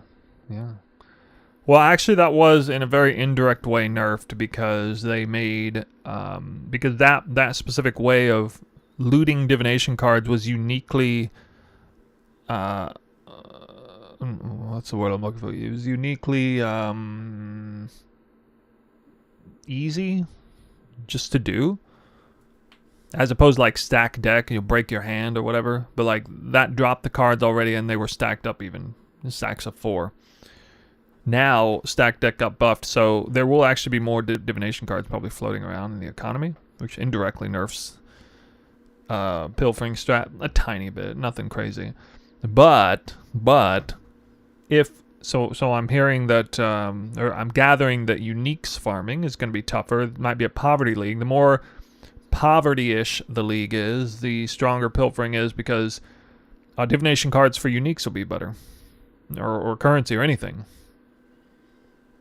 So, Explicit modifier is being nerfed on maps will hurt divination card farming boxes a little bit, but it'll indirectly elevate T16 box rolling ambush strats. So, you know, it's a give and take every direction. You got a few hours. See, I know this has been every time I come over here. I feel like this comes up. It's been going for a while, hasn't it? Mm-hmm. I want to thank you for the YouTube video. They're really fresh and smart. Well, thanks. I'm going to try to record a YouTube video tonight about a concept build that we'll go over after the patch notes here. For sure. Dexterity. What do you get for dexterity? You still haven't solved that one, At this point, I just feel like nothing. Just nothing. It's just Mercenaries was mentioned to be likely returning after rebalance redesign in some cases. I'm just curious, like, does that mean that like some sort of horrible mercenaries is a plan to come back, or is it more just about like having the duels there with the gambling or something like that? The intention is they come back. There's just a little bit of figuring. I mean, like with all these things, we have to figure out exactly what. It's very hard to develop. We like to see how players think about it, find the bad things, find the good things, and all that. And The builds that are on my radar is basically all Warden or Assassin builds. Elemental of the Spectrum, Warden as home base. Explosive Concoction was not nerfed, it was buffed. You could say it was nerfed as a leveling skill, but it was buffed as an in-game skill. On that note, Poison, Explosive Concoction, Assassin, which is what we're going to look at later. There's also a build I made a while back. Poison, cast on crit rain of arrows, poison, detonate dead of chaining. Pathfinder, which is more suitable on Assassin and actually a lot better on there now, and no longer needs those gloves that transform fire into poison damage with a baked-in cost to that as well, which was like, I can't remember. The cost was pretty heavy though. The cost was the glove slot plus a major downside. So I think that might actually be like the most potent build. That one's at the top of my list right this second, but I need to theory craft it some more. Yeah. And it's very hard to develop how it goes into core straight away. Suffice to say, this is a very good league to do some sort of elemental based cast on crit poison build. This is a terrific league, probably the best league ever to do, and that's a super hyper niche archetype, but it can be very strong. There's a lot of elemental spells that can produce a lot of damage and a lot of poison potentially if the tools are there, and Detonate Dead is a major candidate for that. Because then you'd be working on that and some things might change and then you end up wasting a bunch of time. It's way easier to let it end, to be able to process everything all in one collective and then make the changes and bring it back together. But like, what does it look like? It's a great new player tool. It's great, like, or you know, less skilled players experience tool. But like, what does it look like when it's not the active league? Like, I don't want a mercenary in every. I mean, too slow. I mean, kinda when you're looking at, when you cross-reference it against like a mirror tier tornado shot character, but like you have to go all the way to that point where you reach a place where it's like feels slow or something. And Poison's greatest asset is early on. It's a kind of mechanic that starts off super high damage and then sort of slowly tapers off in the terms of scaling potential. It doesn't like completely fall off. It just, you know, well, obviously if you ever reach a point where you're doing legitimately over like 35 milli DPS, then you can't do more than that with Poison. You literally can't. But you know, that factors in all kinds of things like delirium and stuff and damage reductions and things. So I mean, you're very rarely ever truly breaking 35 milli DPS and it in a meaningful way where you're like, man, I wish I was doing more than 35 milli DPS right now. You could be on a straight attack build that you're not. area, and Yeah. there's all these kinds of like things you got to mess around with and change about how they appear. Is it on the Atlas tree? Are there scarabs for it? Like, what does that even mean? I don't know.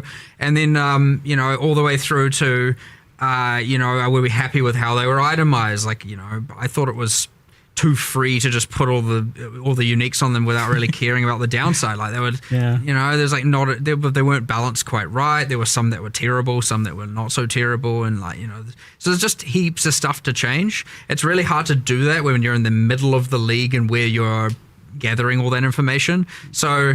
Generally, when this is what you find with a lot of leagues, you get the league, you get a break, and then it comes back 1 or 2 leagues later because it's given us enough time to work out all those kinks and put it in game, Fundamentally, though, so I quite liked Mercenaries, but...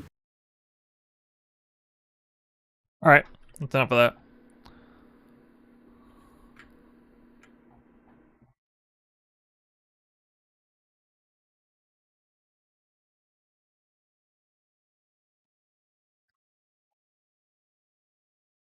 Now for the real stuff.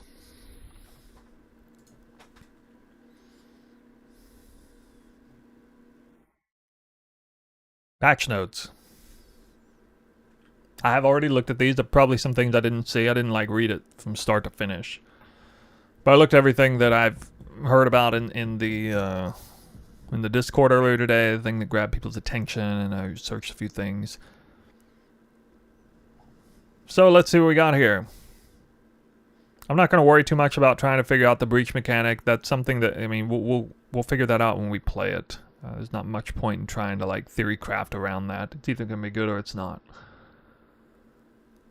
What's your take on the new bow skills without having a POB? Kind of the same take that I just had on the breach mechanic. We'll look at it. I may try to make the cast on crit twister thing, or the tornado skill. I plan to run a very fast character, so that tornado skill could be a decent cast on crit delivery system, off screen especially. Maybe. I don't know. What is the distance?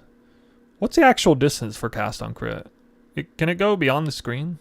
If you hit an enemy with a crit off screen, can you cast on crit proc a spell off screen like that? I don't think it's actually that. Because if it can, then that would elevate that gameplay potentially. But if it can't, then maybe stick with something like Rain of Arrows. Same as the Event Horizon. Okay. Okay. Yeah, maybe then. Maybe it could be good for that. Anyway, default Rain of Arrows of Saturation. That's obviously good. And then maybe if there's something better, we'll try it.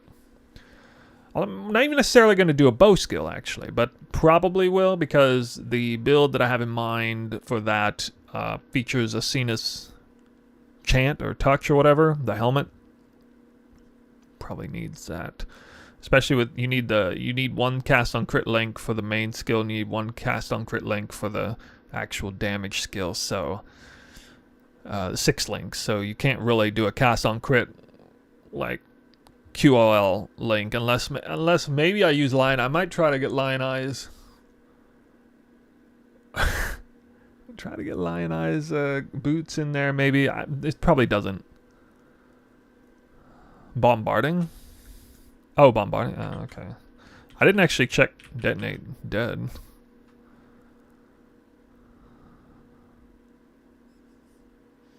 Oh, let me turn the sound off so you guys don't hear that.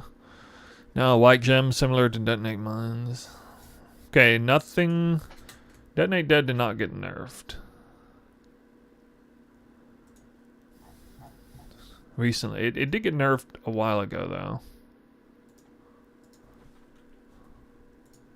What the fuck, dude?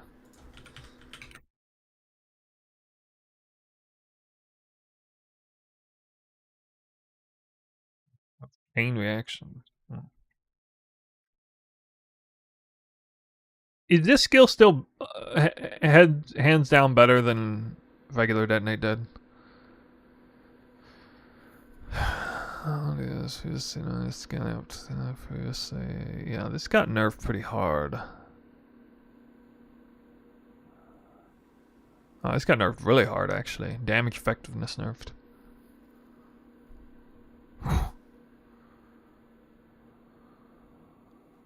This thing's only doing about half the damage it was before. Maybe less. Maybe like 45% of the damage it used to do. Whew. Damn.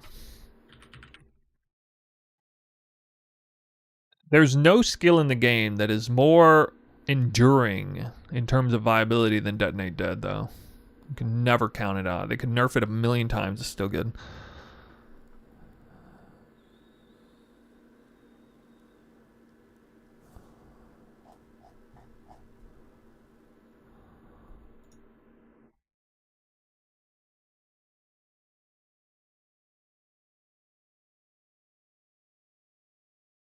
Less damage with ailments.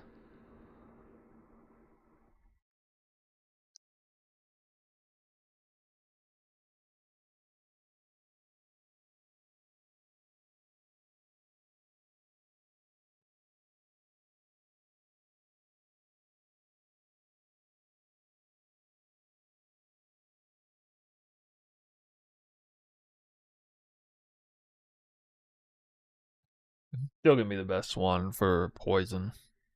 It's still gonna be. I mean, basically has to be. All right. If you're able to push out the corpses fast enough, it's gonna be. Especially in maps. Anyway.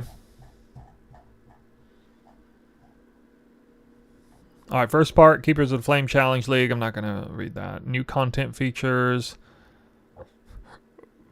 Flagration is stuck in the ground. If you close stuck arrow will explode, dealing damage, impact, fire damage over time buff. As well as causing other stuck arrows in range to also explode. I mean, there's a small possibility this would be good. As a cast on crit delivery system, probably not, though. Especially when you need to walk by it to get it to explode. Especially if, like, the initial impact doesn't even count as a hit. Which maybe it does, doesn't.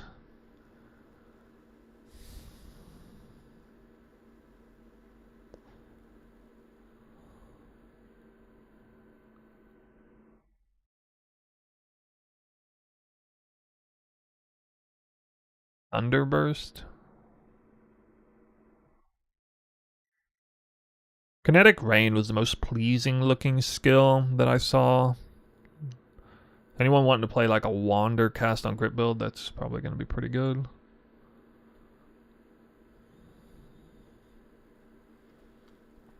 I bet there will be some pretty dope Kinetic Rain cast on crit poison assassin builds.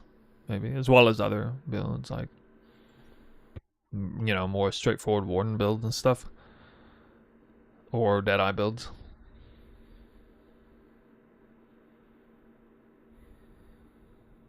Did Blight get nerfed? My understanding is that only the super juiced, you know, mirror lock chasing form of Blight got nerfed.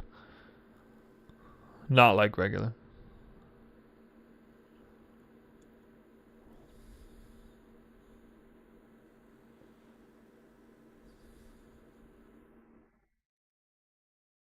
Unfortunately, it looks like Alva got wrecked. So, don't know 100% for sure to what extent it did, though. I will at least test it when the league starts.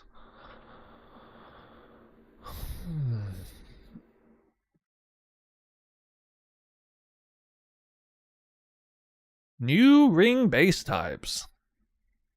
Added 5 new divination cards. Cool. Yeah, okay, a bunch of new breach currencies, asynchronous trade. I assume if I've already played PoE 2 with the asynchronous trade merchant tabs, I don't need to mess with that. I assume they're just populated up automatically. They nuked Evo Shrines. Right, but like we still need to test it because it's not 100% straightforward with the language they're using. They're hiding some information, like to what extent it degrades over time. You know, is it 1% per kill? Is it 1% per second? Is it, you know, I don't know what it is. Depends.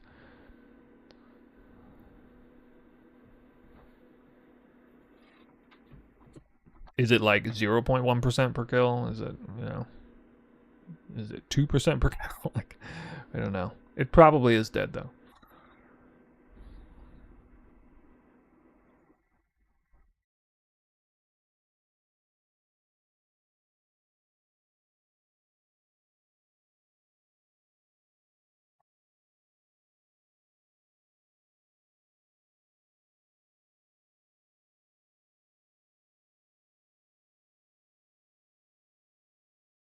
Okay, quality of life stuff.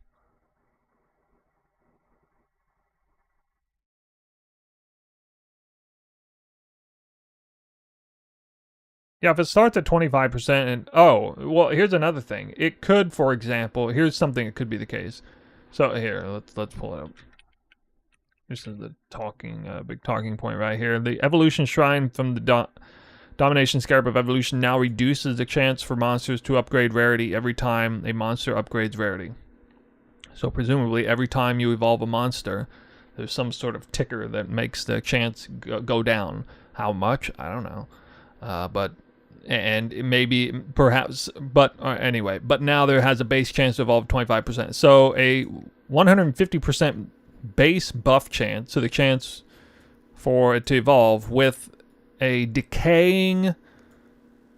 built-in decay. Now this reads as in not over time, but over per monster kill. Now here's some things we don't know. For example, is there an internal cooldown on this number, which is a time component? Perhaps there's a certain millisecond internal cooldown on it. Maybe it starts at 25 and it reduces by 1% per kill with an internal cooldown that can to some extent be overridden by just killing and you know, for example, if there's an internal cooldown on the decay system, then it might be feasible that you could do one alpha and get almost maximum juice out of it on average. That's just one example. Not 4 alphas, but maybe 1. It could be. Here's another example of something that could save it. If it decays down to a baseline that isn't 0. There's nothing in here that says it decays down to 0. What if it decays to 5? Then it might just kind of average out to being, you know, 30% less, which would still be really good. I wouldn't be the least bit surprised if it decays only down to 5%. Or hell, what if it decays down to 10%? It might be, it's a straight up buff if it starts at 25 and decays down to 10. So, you know, who knows? You forgot the 32% less map effect? Yeah, well, that's a global, that's something that affects global. So that indicates a poverty league where everything you drop is more valuable than what it was previously. So that's kind of baked into the equation. I don't really count that as a nerf to any particular strategy. That's a nerf, that's a global nerf to loot drops. It's not a nerf to a strat. Every raw loot dropping strat got nerfed the same amount.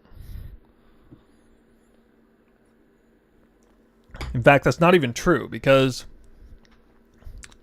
That's not even true, actually, because explicit, from my understanding, T17's got a bigger nerf than T16's, for example.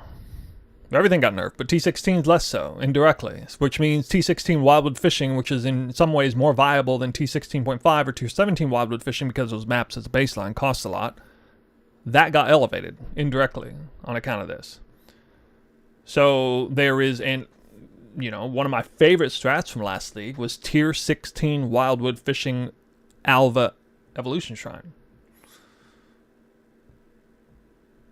Now it could be massive cope, but there's a possibility that strat's still very much alive. Could be one of the very best, most lucrative strats in the game now, considering all the possible changes that we're about to incur. Who knows? I don't know, but especially, here's the only thing I'm really hoping. I'm just hoping that the evolving shrine from Domination Scarab of Evolution doesn't go all the way down to 0%. As long as it doesn't go all the way down to 0%, then it's still alive. If it does decay all the way down to 0% and decays down there to immediately, then it's dead.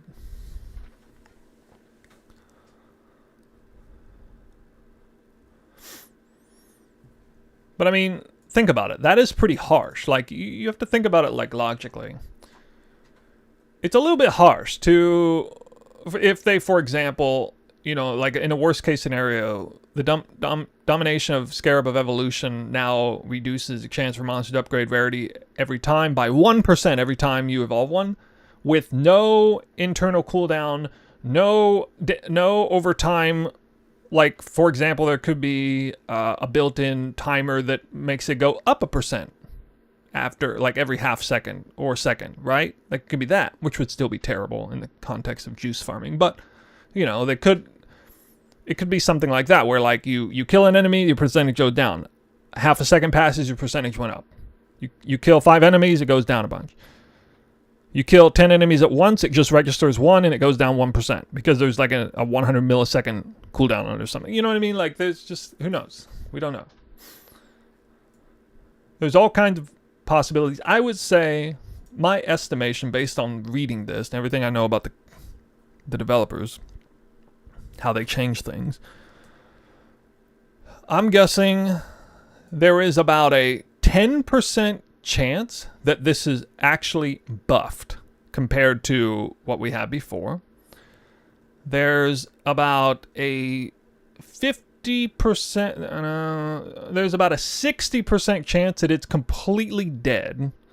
And there's about a 30% chance that it's somewhere in between, where it's like probably somewhere between it works, the strat's still viable, but kind of bad, to almost as good as it used to be.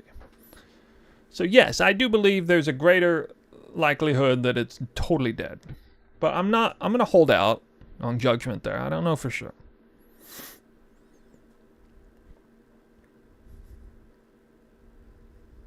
I heard Abyssal Hordes got deleted, which I personally don't care about at all, but anyway, well, ironically, I'm actually going to possibly play a caster build this for one. Cast on crit caster build?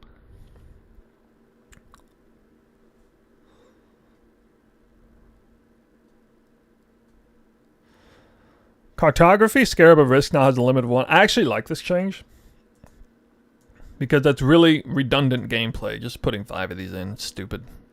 I like the fact you can at least do 1. The only thing that I'm going to regret on this is the fact that this was a great way to force the seer to spawn. And now it's going to be harder to spawn the seer. Unfortunate.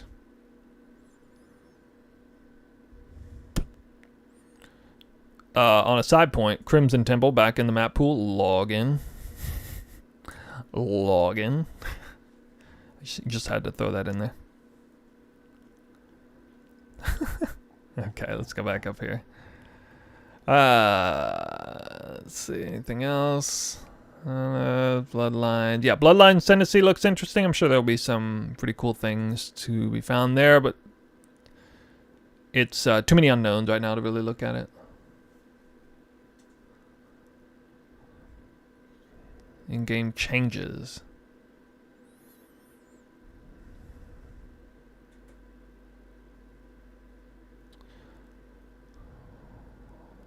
Yeah, okay, now.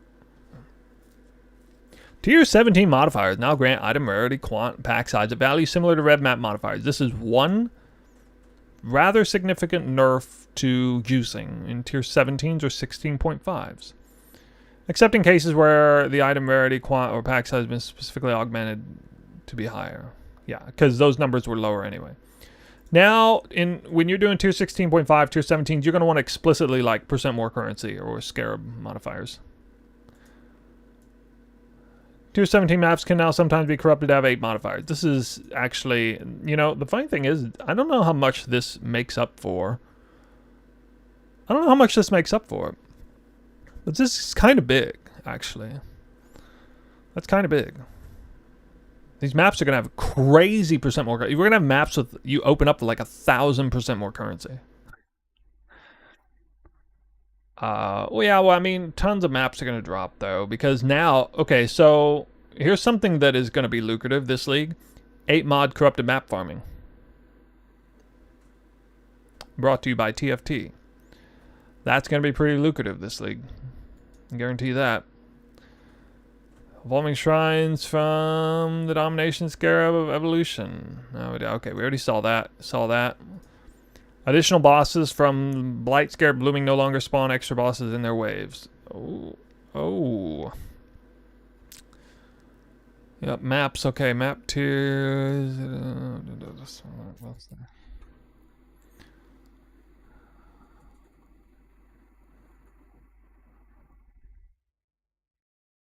Not just TFT with async trading. Oh, that's right. Yeah. Oh, yeah, you're right. Hell, I might actually get in on that then. Asynchronous trading won't necessarily. That may be the real Twitch or the real TFT killer. You guys think TFT is dead now because of asynchronous trade? All right. Stated. We're not going to see a Atlas passive tree probably for like 5 days or something, so don't expect to see that.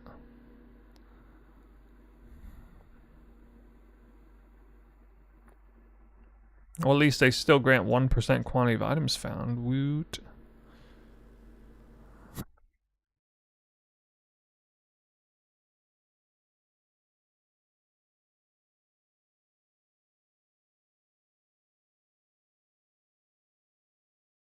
Yeah, but at least like you can go to somebody's merchant tab and open up their thing and put the regex in yourself.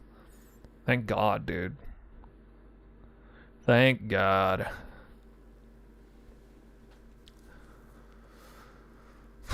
Is there anything important here with the league changes? There's a whole bunch of stuff about how, you know, you can get this but not that from breach encounters, and can't get this but now you can get that. Blah, blah, blah, blah, blah.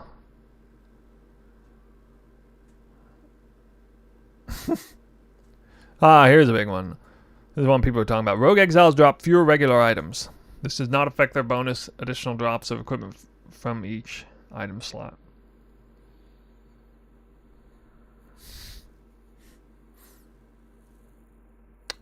Gigantic Rogue Exiles are revived in rituals as regular Rogue Exiles. I wonder if they're still going to drop a lot of loot the first time you kill them in a ritual. Not necessarily, not talking about blood rituals, just talking about like within maps. I don't know that this strat is completely dead. Especially Wildwood Fishing Rogue Exiles. We don't know to what extent they drop fewer regular items. So, I mean, I did tier 16 Wildwood Fishing. And they performed pretty well. But now they're going to drop fewer regular items, which means in terms of the conversions for where the as extra currency drops for blue wisps will be lower. I don't know to what extent the blue wisps read into their regular drops. This may not feel like that much of a nerf at all, actually, for Rogue Exiles outside the rituals. Now, obviously, respawning the same giants over and over in the same rituals is going to suck. So, like, there'll be less reason to run. I'm probably going to run... Well, there will be less reason to run ritual on it. Like, won't even care to run it, I guess. So, we might as well just run Wildwood Fish Rogue Exiles on Jungle Valley, you know? Like anything else. And just, like, spam them. Go through real quick. I bet you it's still pretty lucrative, actually.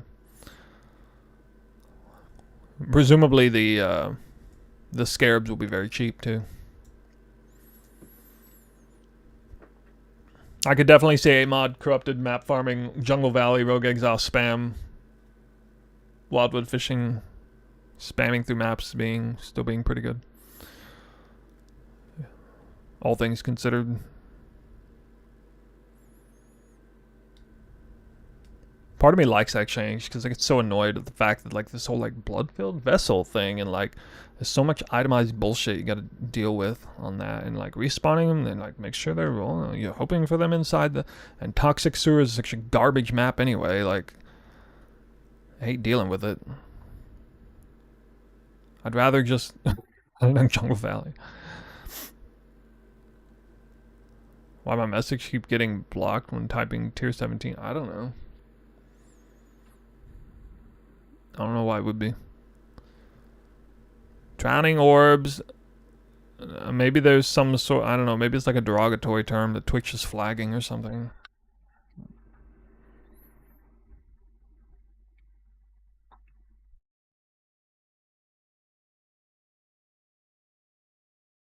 Well, I don't know.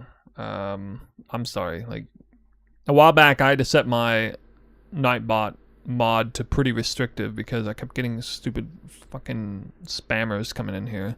Bots spamming the channel. And that was the only thing that got rid of it.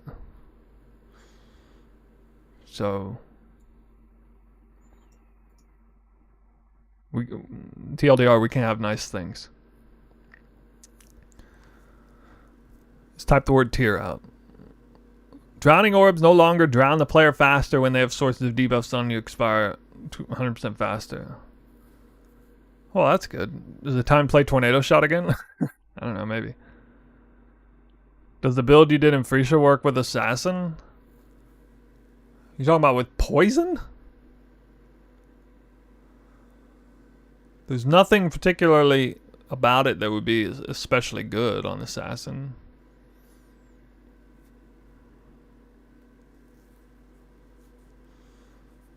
Frostblades, poison frostblades? I don't think so.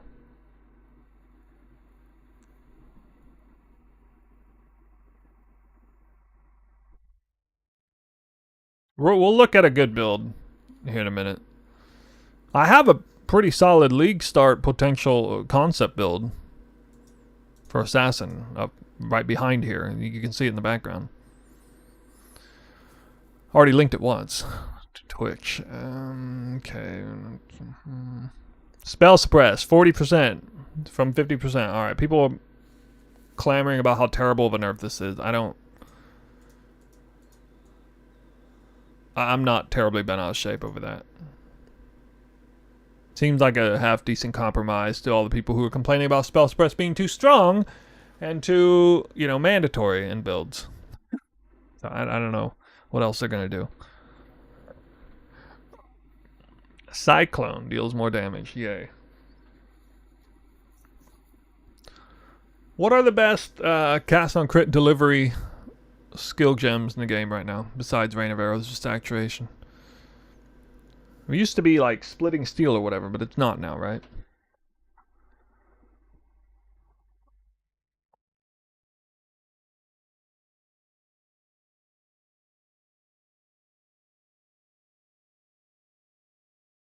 Cyclone is? Yeah, well, okay. Well, Cyclone damage doesn't matter for that sake, but... yeah, anyway. People were... Jarthus chains up to 8 targets. 16 chains. Lightning arrow? Oh. Lancing steel of spraying. Alright. Is that the thing that got nerfed, though? People saying Blink Arrow Bombarding clones got nerfed. It is a skill that I use in my build, but it's not for damage. It's for utility. So it doesn't mean anything.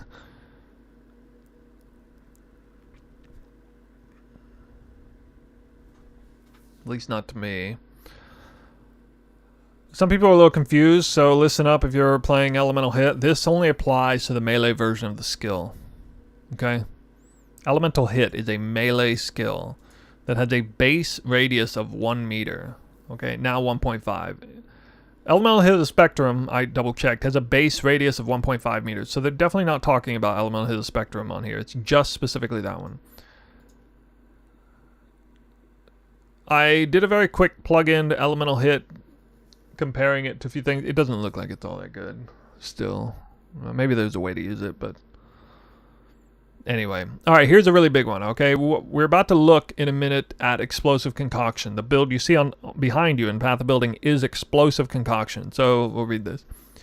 Now has 65 to 806 to 126 to 1210 added fire damage at levels 1 to 20. Previously, more low-end damage at early gem levels and more top-end damage. So, explosive. So people get confused on it. Explosive Concoction was simultaneously buffed and nerfed. The fire damage component to explosive concoction was nerfed massively, like 40% or something, at the low end and the top end.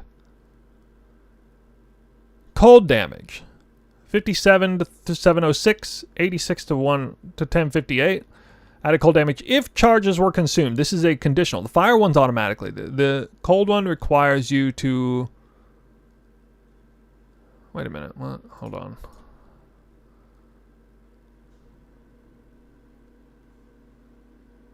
Oh, right. Okay. Sorry. I was tripping there for a second. Okay. Previously 45. Okay. So the added cold damage is now doing like 30%. Wait, is it the same degree? Hold on. Let me actually do the math on this.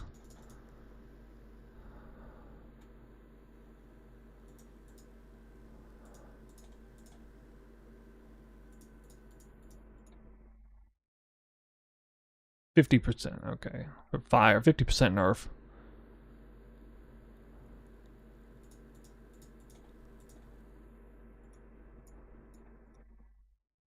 %, buff, okay. Fire damage was nerfed by 50%. Cold damage was buffed by 50%. And lightning damage was also buffed by 50%. I think. Let me double check.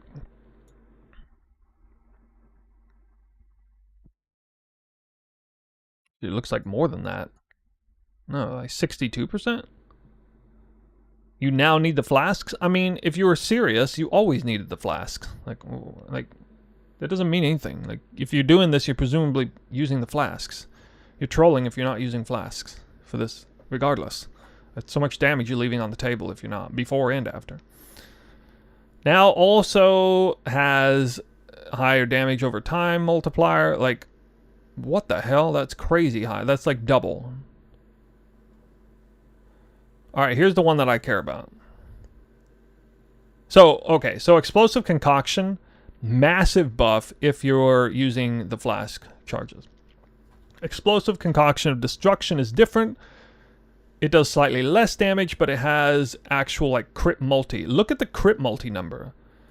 At the top end, went all the way to 137% crit multi. Used to be 98. This is a 40% buff to the fire crit multi component, which works for poison, by the way. That's a massive buff to that right there. Let's take a look at the other numbers, though. It's kind of weird. I thought explosive concoction, like explosive concoction of destruction, seems to be a lot less damage anyway. I don't even know it's necessarily better than, like, the damage numbers are so much higher on the other one. I'm not even 100% sure it's... Well, anyway. Let's just keep looking at this. Now has 57 to 714 to, yeah, 10 to 7. Alright, let me see what this was. Whoops. 1440 divided by 71. Is that 40%? No, 35% nerf. Well, that's not as bad. Okay, 35% nerf to the fire damage. That's automatic. With the sapphire flask, 937 divided by 564 at the top end. A 66% buff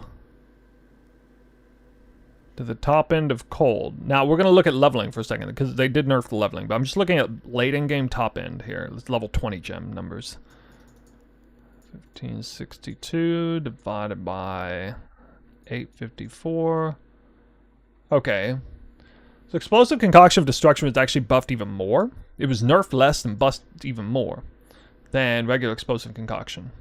Not the fire flasks portion. That was doubled. It wasn't doubled over here, but okay. Anyway. Now, the interesting thing, why some people are saying explosive concoction was nerfed, is just the leveling portion, I guess.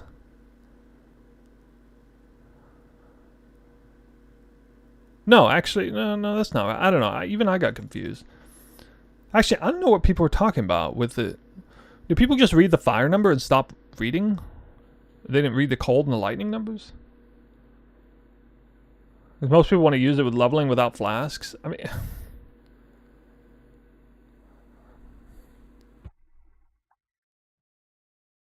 You get a flask for free at the end of Act 5. I know that. Like, you can get either a Sapphire, Topaz, or Ruby flask at the end of Act 5.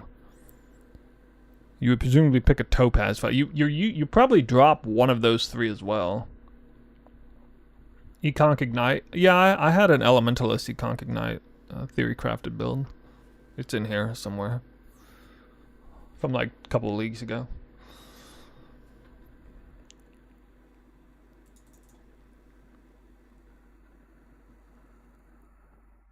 Damn, dude. Like, Explosive Concoction is crazy strong. Compared to what it was. I-League started this back in Necropolis League, I think. Good lord, dude. Up the POB, yeah, I'll keep linking this, I guess.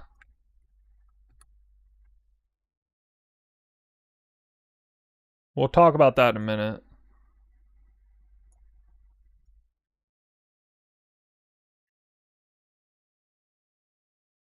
Explosive Concoction looks very strong to me as a League start build.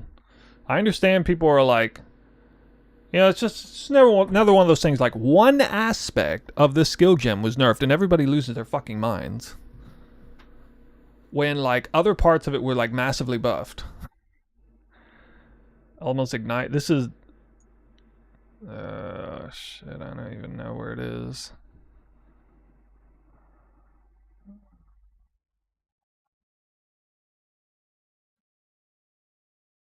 Elementalist?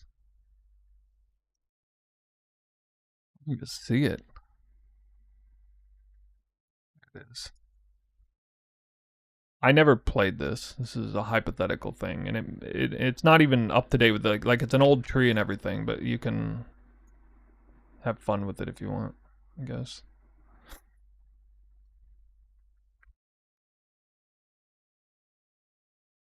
In no way, shape, or form am I recommending that right now. That was like a love letter to the idea of combining Explosive Concoction, Elementalist Ignite. Just, you can take inspiration from it if you want. I put a fair amount of work into it. Yeah, okay. Anyway, back to this. I'm not cooking anything for Elementalist right now. I did have non-Golem Elementalist Ignite, Burning Arrow Elementalist. It was actually Burning Arrow Elementalist / Cast Uncrit Detonate Dead thing. It was kind of a weird mishmash build.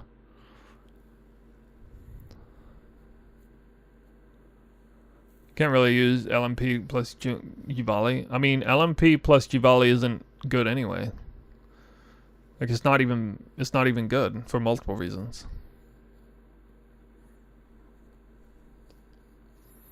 It's not good because it overextends your overlaps. I mean, it's not good for single target, and then it's not good because it's not even more damage compared to...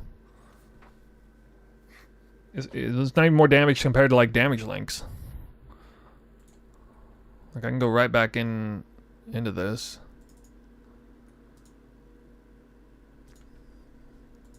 I can start, like, messing around with this. I can take Cruelty off. Cruelty is, like, the worst support gem. And if I... Greater multiple projectiles.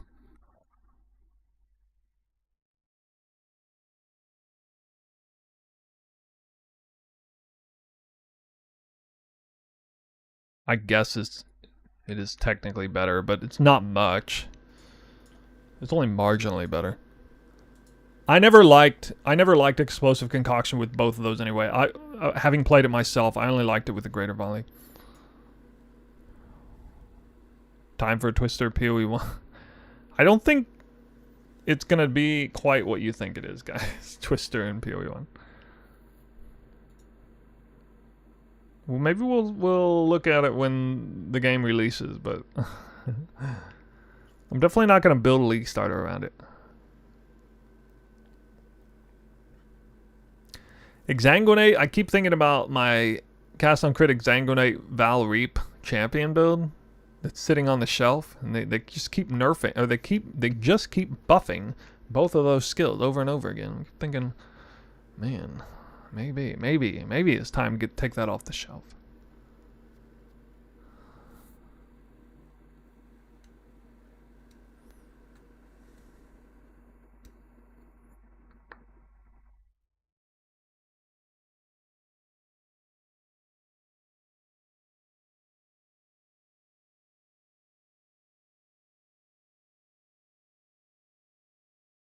Wait a minute, what if I did Hex Blast? Are you not able to Hex Blast with hexed auras?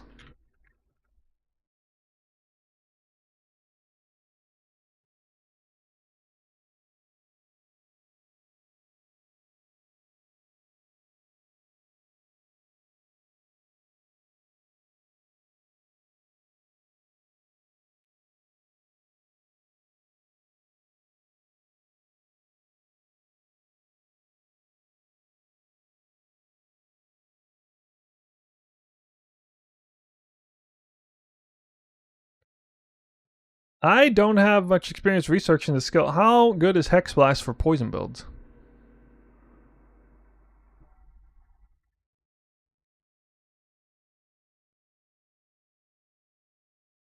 Chaos damage with hits is resisted by the lowest resistance instead.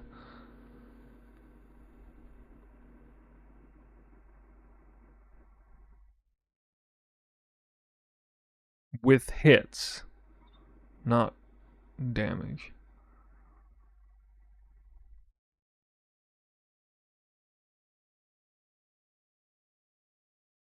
Which one is it for poison? Is it regular one? What's the difference? Countries. Maybe I have to look at this instead of detonating dead.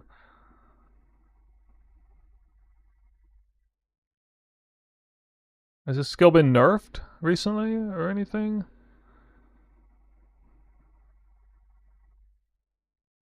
A 2-second cooldown. Oh my god. 2-second cooldown. I need non-cooldown version.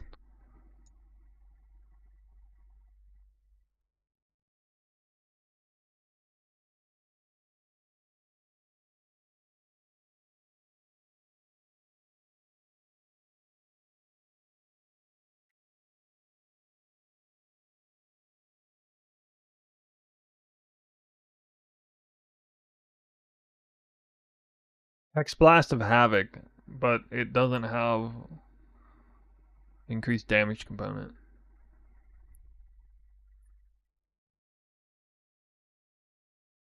This looks like it would be better for Ignite the way it's set up. Okay, so cast on crit Hex Blast doesn't work, except maybe Hex Blast of Havoc, possibly. But I mean,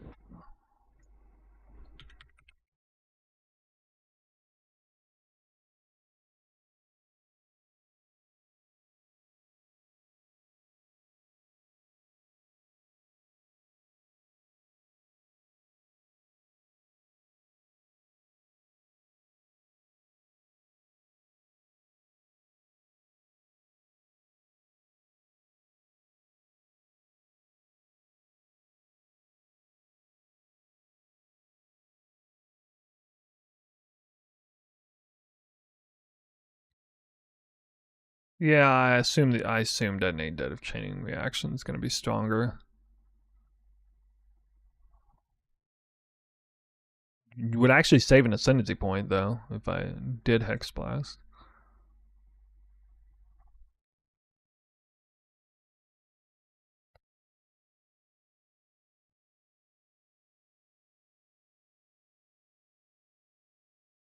Look at this.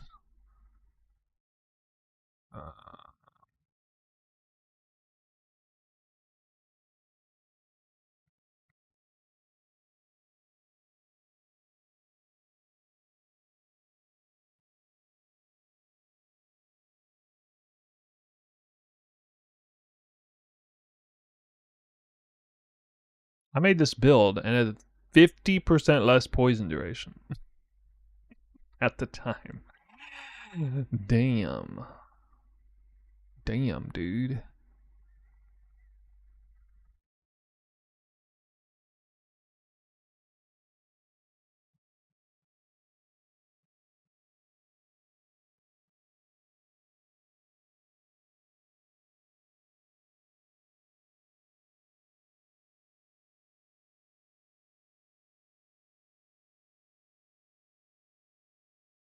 See, that's so interesting. Crit chance 71.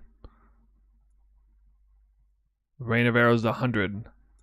There's a ascendancy point to bring that 71 all the way up to 100, I think, automatically. Thanks to the baseline crit damage on the weapon.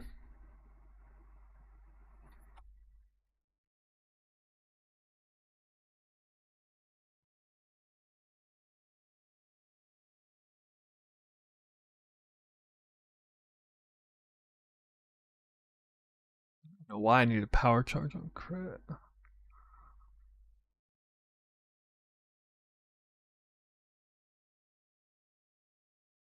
Oh yeah, I couldn't remember what body armor I used. Lightning coil.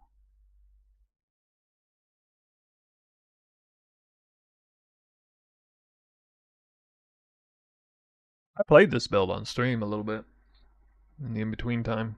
I have this build loaded up on Pathfinder.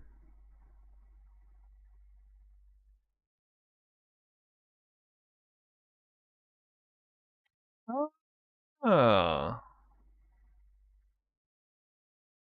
that's right.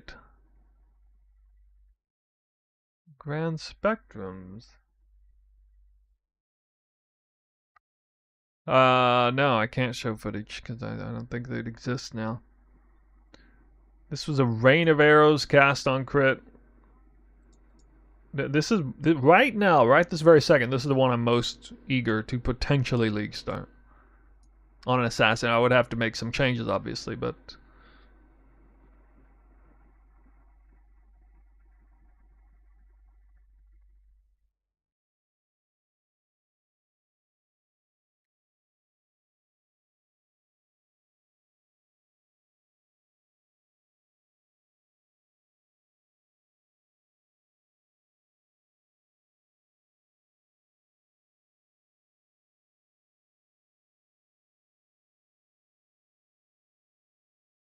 Warlord's Mark? I need Warlord's Mark here?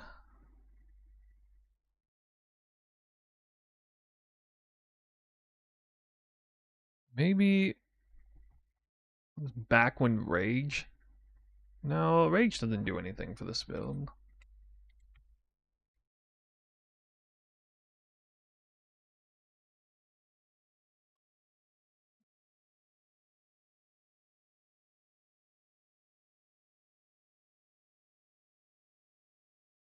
I mean,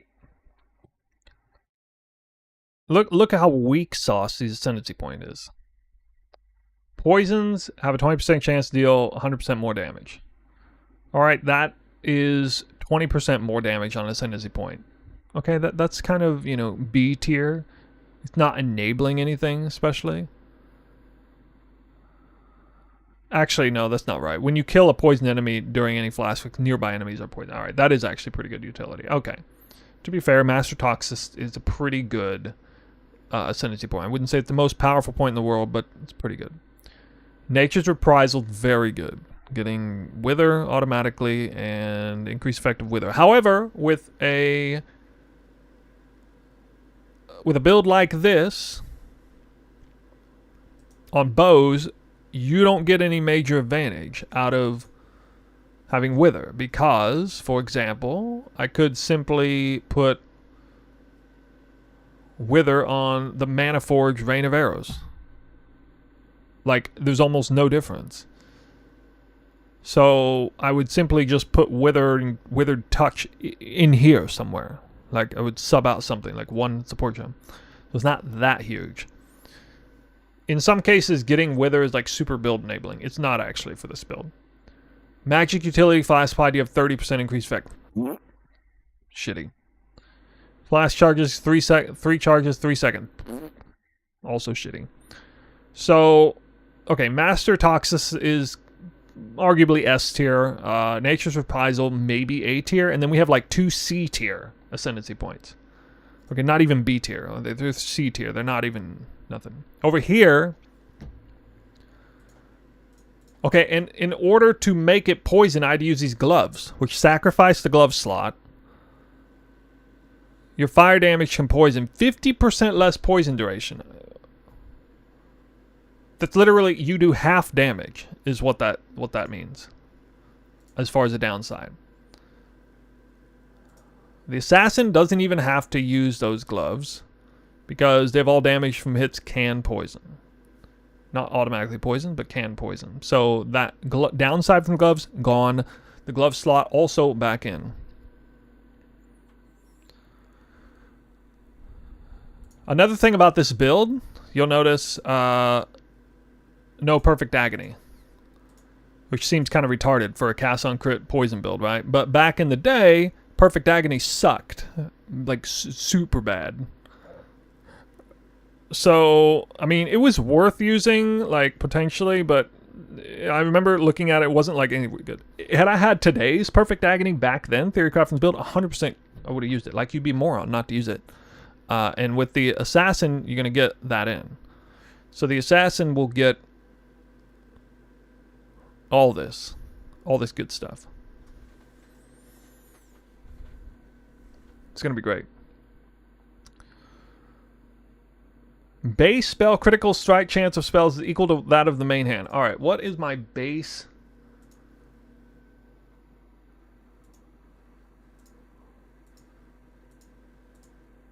Actually, wait a minute. How does it calculate crit chance? Where's it? Where's the base crit chance? What is the base crit chance of corpse explosion?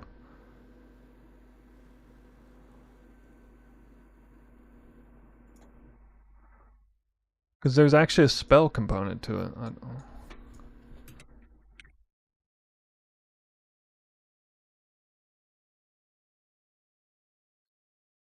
%. Okay. All right. Well, yeah. I don't know if this actually applies to the corpse explosion. It applies to the spell, but does it apply to the corpse explosion?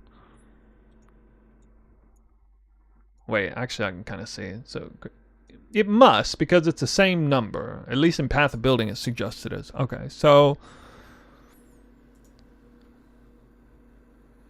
6% base crit, and without even looking at anything else, using a... Is that tier 1? I don't think that's tier 1.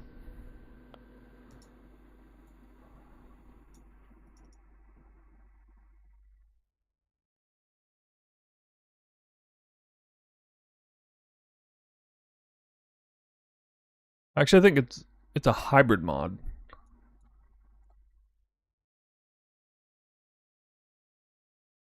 Yeah, actually, I think it's a hybrid mod. Cast on crit with a hybrid crit mod.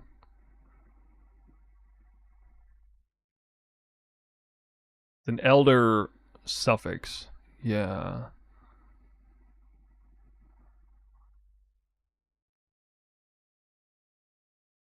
Wait, no? Shaper?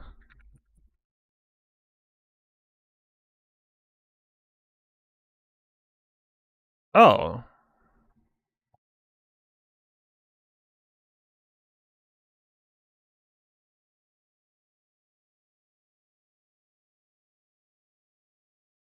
Oh, I see. The global crit's there, yeah. Crit speed.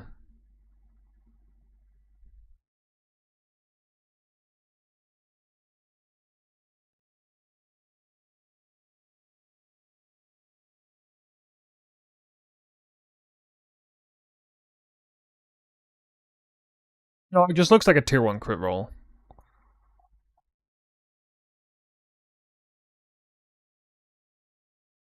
Or tier 2. Oh, okay, it's tier 2. Alright. Alright, well, I would almost certainly go for a tier 1 crit roll in that case, since it matters for spell crit. So if I crank this up to...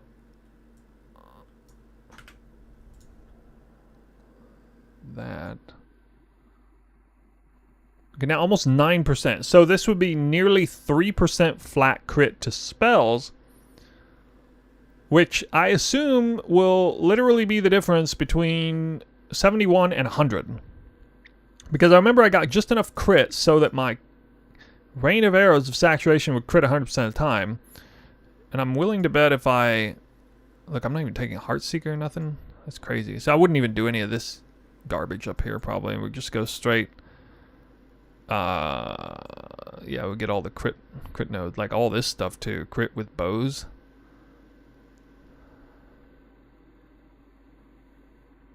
Or actually, I guess crit with bows wouldn't be good, but I need crit spell stuff. It's up here.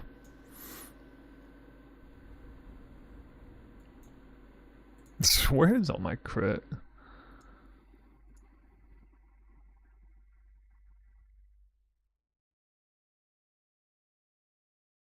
Oh, 5 power charges, yeah.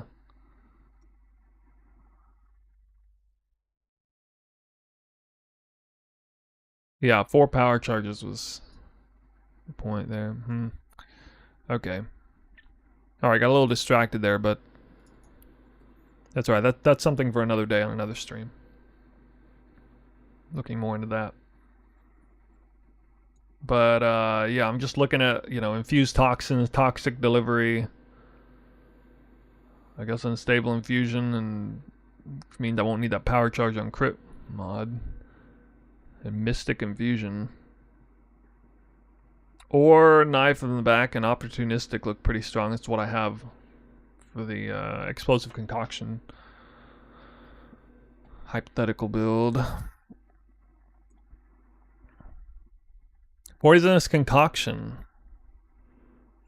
Oh, I didn't even catch this. Poisonous concoction, the baseline skill gem got nerfed.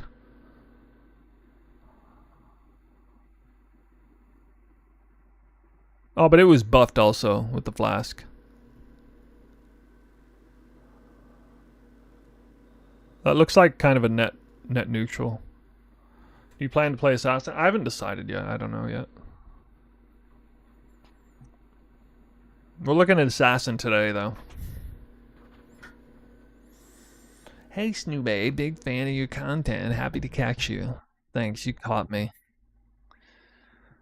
Look, another buff to Reap.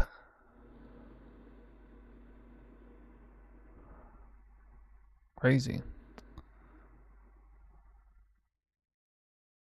Spectral Helix.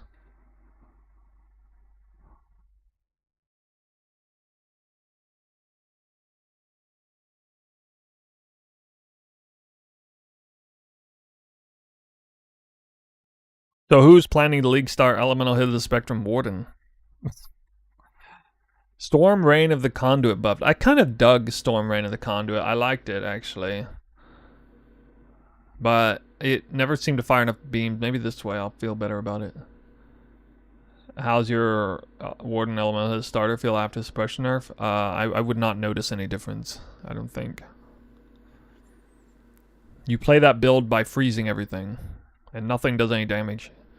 Occasionally, like a rare monster's special effect comes in after death and hits you or something with a spell hit or something, but you're not supposed to get hit at all, so, and you pretty much don't. Like that's the style of that build.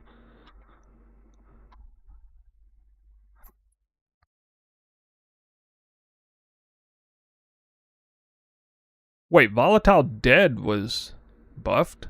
Oh, Volatile Dead, sorry. I think Detonate Dead.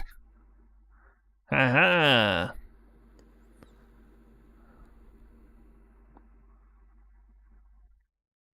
What do you guys think would make the best elemental spell poison build gem? in comparison to Detonate Dead of chaining.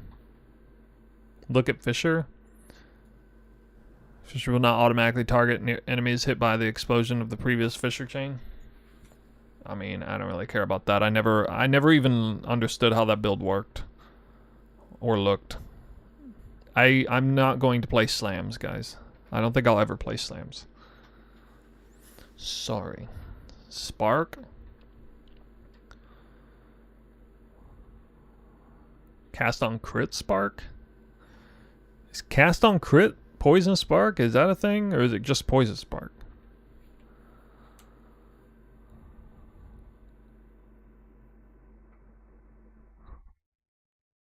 So your Deadeye Freeze build will work as good as last patch? Yeah, basically, other than the suppress nerf, which I don't think really matters.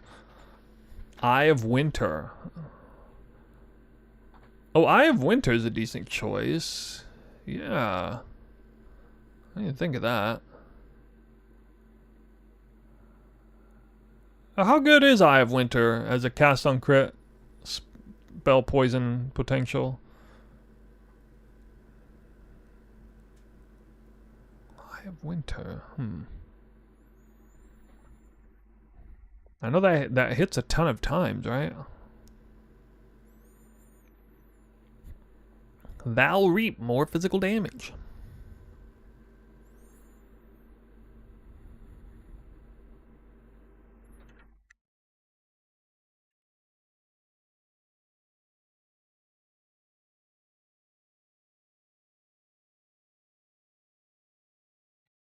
Maybe we'll look at it.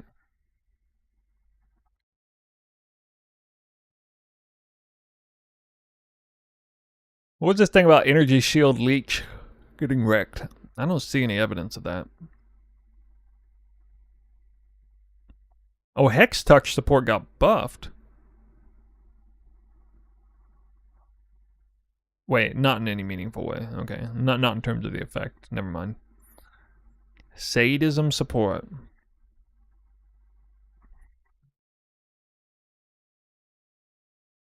Not good for poison, unfortunately.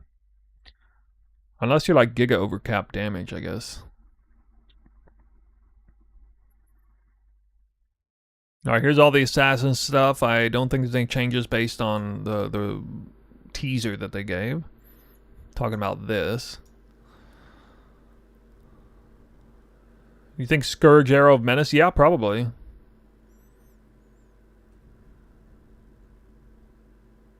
Probably can.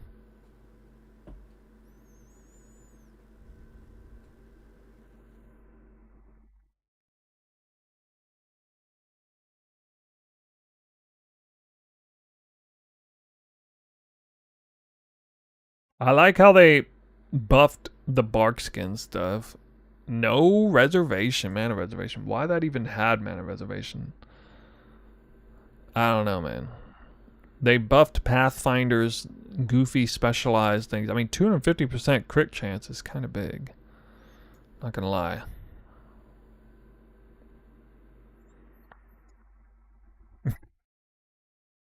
These are such annoying points, though. I think Pathfinders still make a decently solid explosive concoction ascendancy.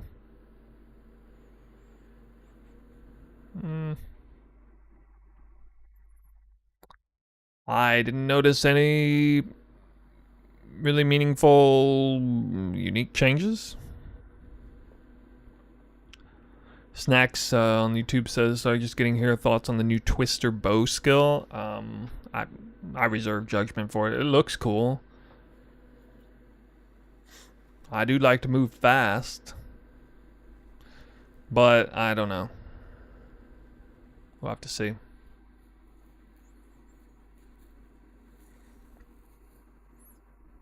I'm not under the impression it's going to be some sort of thing that takes over the entire community and everybody does it.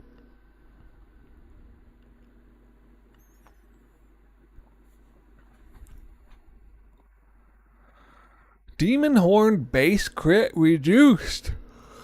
Wand users get effed.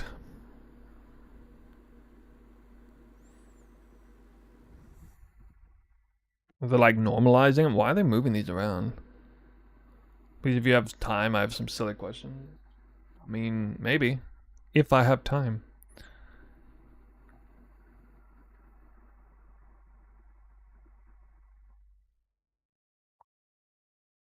How do you have energy shield?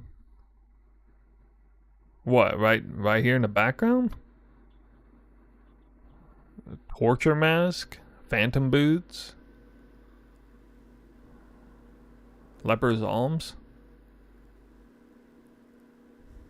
I don't know if you're talking about PoE 1 or not. If you're talking about PoE 2, we're looking at PoE 1. Ambush got buffed.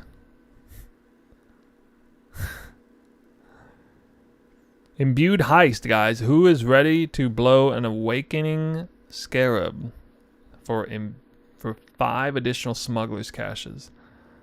Holy. What do you normally get? 2? Talking about the Herald build?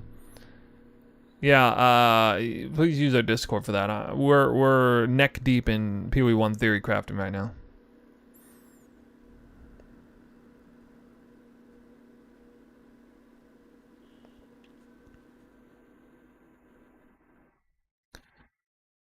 Okay.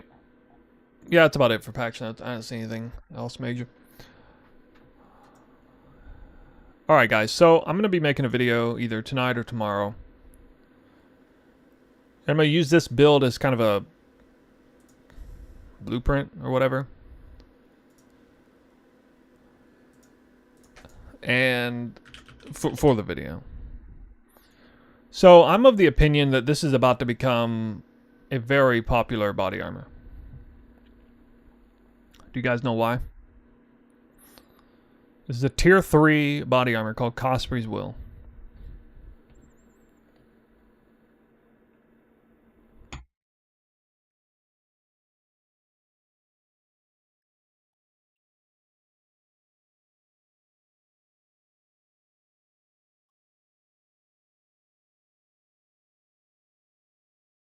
Additional curse? Well, I mean, all of its lines are good, but no, that's not there's one line that means way more than any other. 3%. Guys, this is not PoE 2, where people spend 200 divines on a Val Pact from Nothing Jewel just to get 10% movement speed. The last line, yes. Always poison on hit against cursed enemies. This is a highly specialized modifier that does not exist in this game in this way. It's extremely powerful. So when I saw the Pathfinder update, obviously this grabbed my attention very quickly. All damage from hits can poison. Now, I have some experience with this mechanic because I played a Original Sin build, or sorry, Assassin. Yeah, I meant to say Assassin. I played an Original Sin build in Sanctum League, and I played a tincture. I played with the tincture that made all damage poison in Affliction League. At least part of the time. So I know to some extent how strong this is, but I am not like, I played Poisonous Concoction too, but I'm not a connoisseur of poison build. But I have dabbled in it, shall we say. I'm a connoisseur of elemental hit builds. And I know that elemental damage can scale a lot harder than physical or chaos damage even in most cases, especially because of modifiers like gained is extra elemental damage, stuff like that. But also, in some cases, some gems just scale, or, well, some gems just gift you crazy amount of elemental damage. And so, initially I was looking at Elemental of the Spectrum, but that one has a line that says deal no non-elemental damage, so no poison for you on Elemental of the Spectrum. However, Explosive Concoction does not have that line. And it deals a metric ton of damage. It's actually buffed if you have flasks with flask charges up. with the added cold, added lightning, added fire, thematically similar to Elemental Hit the Spectrum, it just gives you a crap ton of flat damage. You don't need to worry about your weapon. You don't need to worry about upgrading it. It just gives it to you. Fantastic for, conceptually, for a League starter. There's no poison skill that gives you this much flat damage. Not even close. Poison skills are all balanced in a certain way where they give X amount of damage, and usually they come with like baseline chance to poison. And just one example of this is, you know, Caustic Arrow of Poison, right? Like, they nerfed the damage on it, and they gave it, you know, conversion to chaos and chance to do poison on hit. And it's a fine skill for poison. But it's just every poison-ish themed gem has been normalized. Its damage has been normalized on this. So this is why Infused Toxin is so strong, because you're going way beyond the realm of what these normalized poison gems offer, and you're getting a huge amount of extra damage to potentially poison. Now, the big negative thing about this is it doesn't say all damage from hits poisoned. It says all damage from hits can poison. And so you still need to get a bunch of poison on hit. Now, that's not a terrible problem to have, because, I mean, it's all over the place on the tree, right? You got poison chance hit, you got poison chance here, you got poison chance here, here. You got it, you know, up here as well, or, no, right here. The problem with this, though, is that the combination of the Perfect Agony buff combined with what the assassin is obviously trying to do with Toxic Delivery, you're going to go crit. Okay, you're definitely going crit poison with this. There's way too much going for it to not do that. And the problem with going crit in Perfect Agony is if you take, you know, let's say I take this, you know, Fatal Toxin damage over time multiplier. I mean, it's giving me increased damage with poison. All right, here I can just kind of show you this. If I have no Perfect Agony, this gives me damage. Poison.multi, right? But if I have Perfect Agony, it gives me no damage, because damage over time multiplier for ailments is equal to critical strike multiplier. You don't get any value from damage over time multiplier for poison, or for chaos damage for that matter. It's a dead stat. And the problem is every single point, not every single point, but every single wheel that gives you poison chance is riddled with chaos.multi as a balance point in it, right? It's just there everywhere. So it's very unintuitive to do that. Also, if you're going an elemental skill, you are not going to have what every other skill has, which is almost every single one, which is a baked-in high chance to poison on hit, which is already granted for you. Now, there are some things, like there are some gloves that give you a bunch of poison on hit. There's Herald of Agony that gives you some poison on hit, but usually you're kind of topping it off with a few passive points, and that's it. But if you're using an elemental skill, you're starting off at baseline, 0. So you got a long ass way to go to get poison capped, and anybody who's played a poison build knows that you need to be poison capped. Otherwise, that's like the most important scaler. So that is why Cosprey's will is in here, and that's why I will make the video revolved around this body armor. This body armor says poison on hit against cursed enemies. Always. Which is just a massive workaround to the problem of getting enough poison on hit. Now all I need to do is curse enemies. Then they will have a 100% chance to be poisoned. Now obviously Cosprey's will is pretty strong anyway, because hexes can affect hex-proofed enemies. That nullifies one map modifier.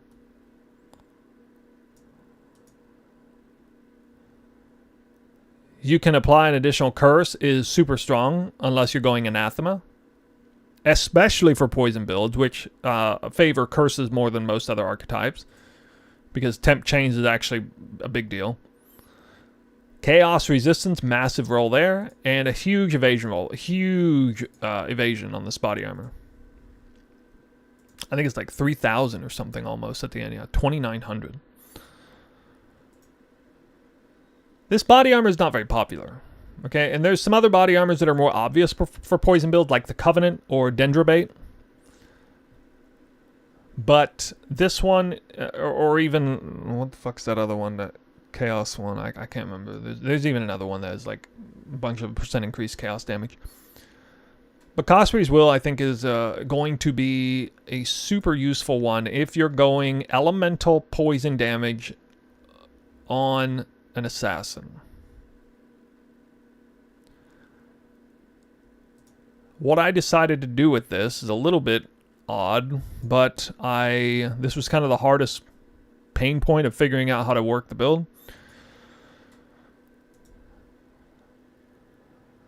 I noticed that these curses were just crazy strong, like so unbelievably strong. The full version of them with blasphemy, so slightly less effect. Tempt Chains and Despair especially were just offering so much damage. I actually decided to favor these over auras. And I want the aura setup. So the aura setup is a good idea here because, again, the enemy has to be cursed already to poison on hit. So even if you do a poison on hit variation of it, your first hits won't poison, which sucks. So if you're already like walking up to the enemy and they're cursed immediately before they even take a single hit, you're going to get 100% value out of that chest. And of course, all the auras involved. So Tempt Chains, Despair, and Punishment are really strong choices. You can run Enfeeble instead of Punishment if you wanted, but I think Debilitate's pretty strong there, and that's gonna really cripple enemies on the back end of their life. So I like that setup. Here it has poisons you inflict with critical strikes, deal 20% more damage, 5% increased poison duration for each poison you inflicted, up to a maximum of 100%. On a shotgunning skill with explosive concoction, that should be 100% uptime maximum after the initial second or two. And this equates to 77% more damage. So if I go into the config and I delete these two lines,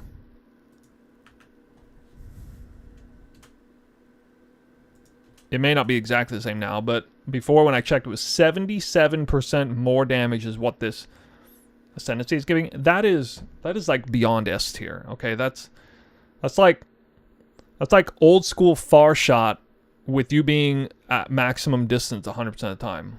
Kind of more damage multiplier. Insanely strong. I'm not even counting the extra line. Recover 0.5% of life per poison affecting enemies you kill. It's even got a recovery component, which I'm not a big fan of recovery on kill, but it does mean something. So you can kind of work around that, I guess. By the way, I don't know what these small nodes are. Does anybody know? What are the small nodes? Actually, it might say here.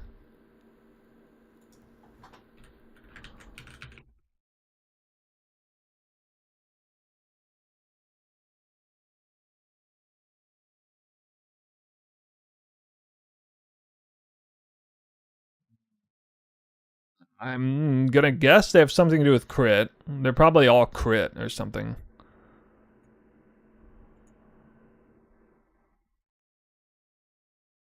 Yeah, so these 2 points, for sure. Gonna take these. Toxic Delivery, Infused Toxin. Golden Ox talking about Mistwalker. I did look at Mistwalker immediately. It's the sort of obvious choice after that, but I don't think I will, actually, because there are a lot of possible ways to go about the amulet, but nothing is probably stronger than Ungil's Harmony, because the downside of the amulet, your crits do not deal extra damage, syncs up with Perfect Agony, which also already gives you the downside. And since the build is around Perfect Agony and not that amulet, essentially what's happening here is you are evading the amulet downside. You're getting 100% of the upside with 0% of the downside, because you already have that negative modifier, and you can't duplicate the negative modifier. So arguably this amulet is going to be the best. Now the interesting thing about that is that you're given a huge percent more crit multiplier, potentially. But with that amulet, I don't have to take it. However, what I can do is take the inverse of this, where I have 100% crit multi against enemies that are not on low life. Now, I don't know for sure, but I assume that's snapshots, which means enemies not on low life would probably take the 100%, the effective 100% crit multi the entire duration of their lifespan if it's snapshotted, because most of them are going to die regardless if I hit them after they enter low life or not, especially if I have punishment on them at the same time, which is actually dynamic, not snapshotted, because it's a debuff on the enemy. So punishment will register in real time as each individual enemy enters low life status.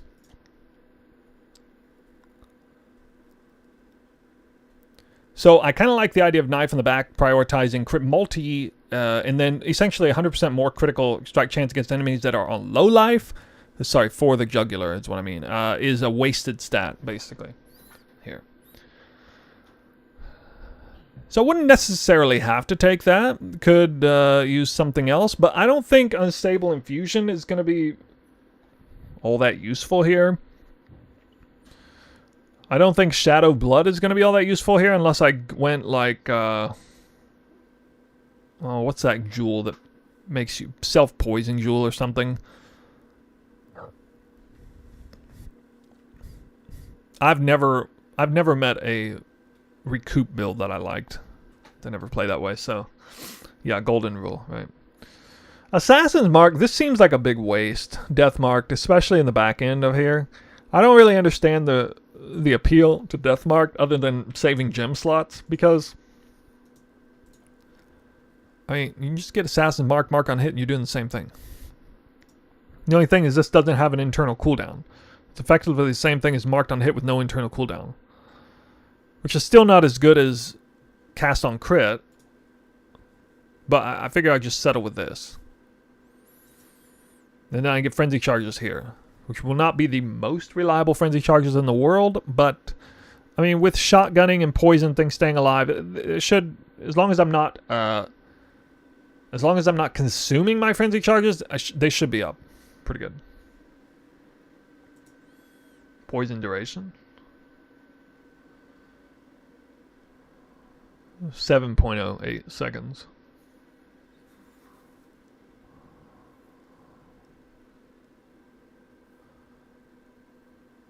So the boots have faster poison, but then there's just a lot.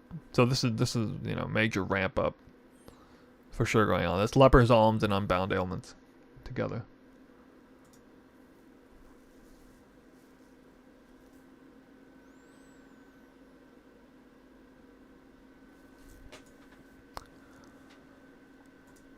It's also with all the flasks up. No, Herald of Agony is not worth using here. Not really.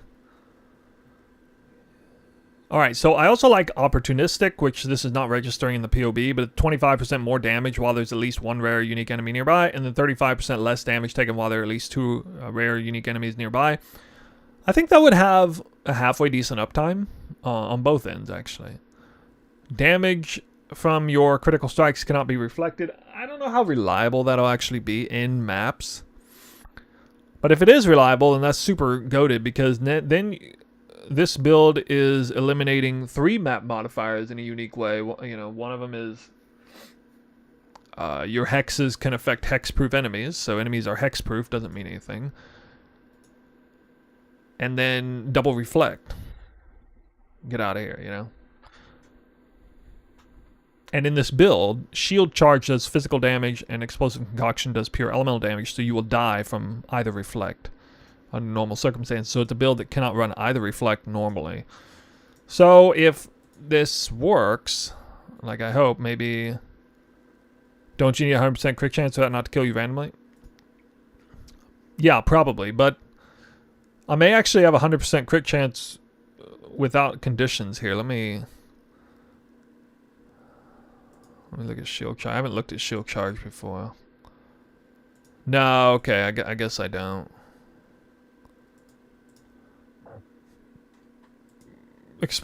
Physical Reflect might still be a problem.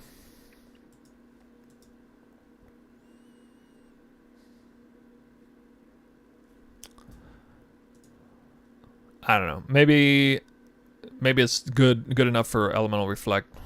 Maybe not. It looks like I'd not be able to use Val Smite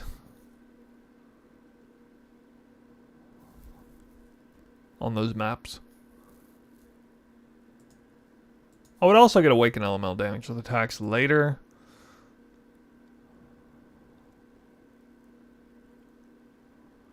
I could do For the Jugular and Mistwalker, possibly. I don't know.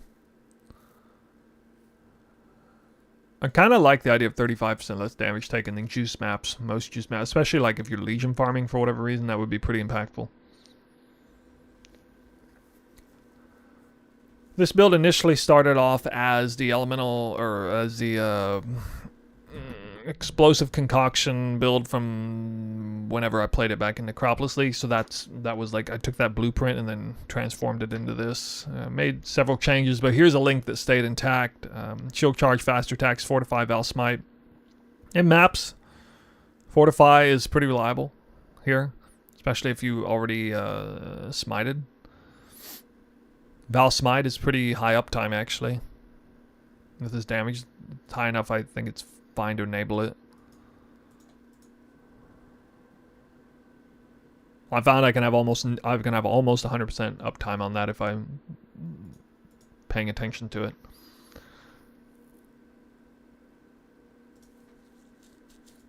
So yeah, Blasphemy, and you know, there's the other helmet, Heretic's Veil, which is ironically like the same amount of unreserved mana. So you know, that could start with that first. This chest isn't super easy to craft, but it's, you know, pretty easy. This is, I think this is fairly league start viable gear, fairly.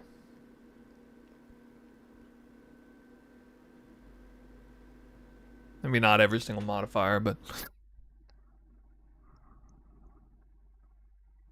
just take the meta build and enjoy life. Also, I couldn't figure out how to get Onslaught on here without Rot Guts, so that's gonna break into some of the Frenzy charge uptime. Here's another thing that, because I played Explosive Concoction, and a lot of you are like super concerned about the Flask uptime, there are ways to use a lot of Flask tech to your advantage here that make this not so bad. For example, you'll notice here it says increased charges uses minus 35%. Flask charges use 5 and 10 from the tree, 20 from the belt, up to 20 from the belt. Okay, and notice that I have 6 projectiles. This is 1 plus 1 on multi-shot plus 4 from Greater Volley.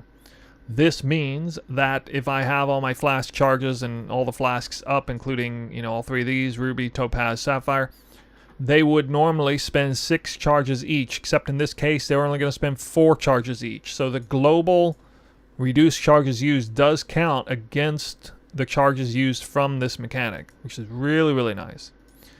Now here's something I can't remember. Is if the specialist modifier here, chance to gain a flask charge when you deal a critical strike. I can't remember if this is local to the flask and the internal cooldown, because there's like an internal cooldown for the global version of this, which is like this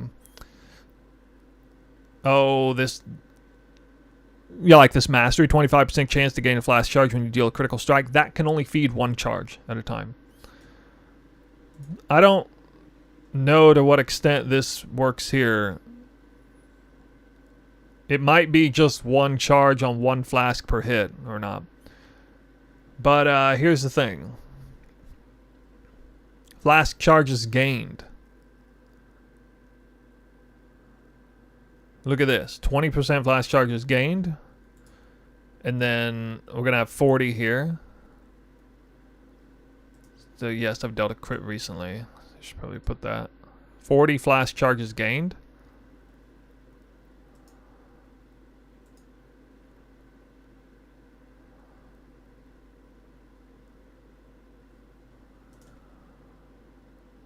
The flask charges gained on this build are absolutely bonkers.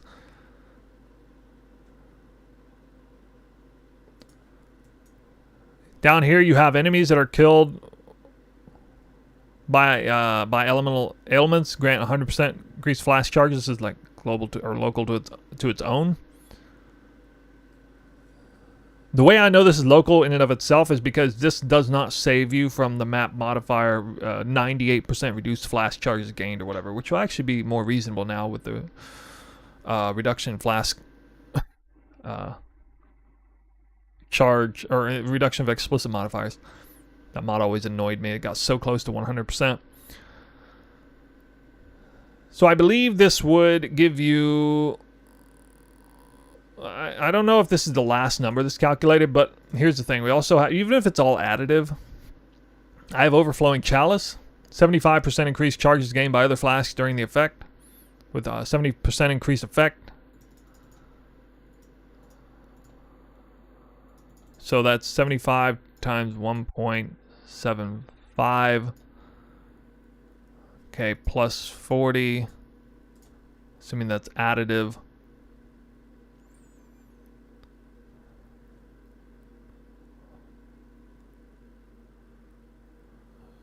So even just from the modifier chance to gain a flask charge when you deal a critical strike, that's going to be minimum 2. Not 1, that's 2. So again, I don't know if it's going to give me a flask charge. You know, it's a chance on crit, but my chance is very high because I'm hitting 6 times across who knows how many enemies. Even single target, that's 6 hits. On average, you would get it every time. But those hits at the same time. So if there's an internal global cooldown on even the individual mods here, then at least one of these flasks will fill up with 2 charges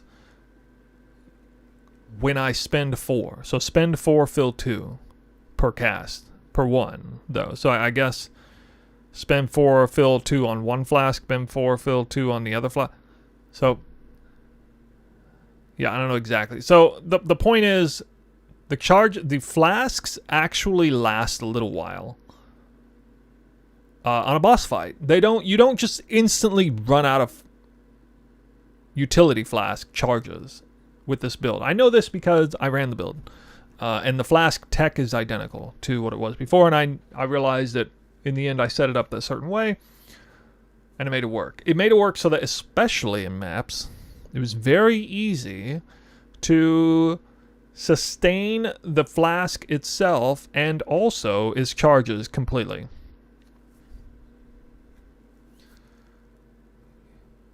I mean, it's a 9.6 second lasting flask anyway. It was a little hard to sustain Vessel of Victor or Dying Sun while also spending charges on those 2 flasks. But for these, the magic ones, very easy. So if you wanted to have any, you know, a little mini lesson on how to go about setting up your flasks for explosive concoction to get the most out of them, to keep as many charges as you can, this is a great way to do it. There might be more tech I missed, but I really like the Overflowing Chalice. I really, really liked it for this build especially.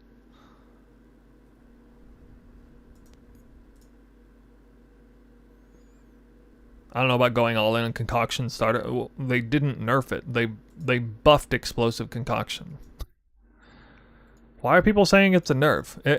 Nobody plays with flask charges, I guess. For the last time, Explosive Concoction was massively buffed. Overall. Like, it might have received the biggest buffs of all. The average, it's like 30% more damage or some craziness across the, like, on average, because it was, what was it? It was like 30% less damage on fire, but like 48% more damage on cold and lightning, and it was like 30% more crit multi than it had before. Assuming you had the charges, but you should have the charges. Only with yes, that's how you play the build. You play Explosive Concoction with charges, with the flasks. You are a dum-dum if you're playing Explosive Concoction with no charges. How do you sustain charges on bosses? how long does it take you to kill a boss? I don't know about you, but I don't fight bosses for much more than like 10 seconds. If I'm doing content for bossing, then I'm expecting to kill the boss in pretty short order. Sure, you know, if you're like strapped for gear and, you know, on the one time you got to do the boss fight for, you know, you're unlocking your void stones, okay? You got to kill that boss one time when your gear sucks. Yeah, okay. That'll be a fight you do without flasks. Okay, one fight. Big deal.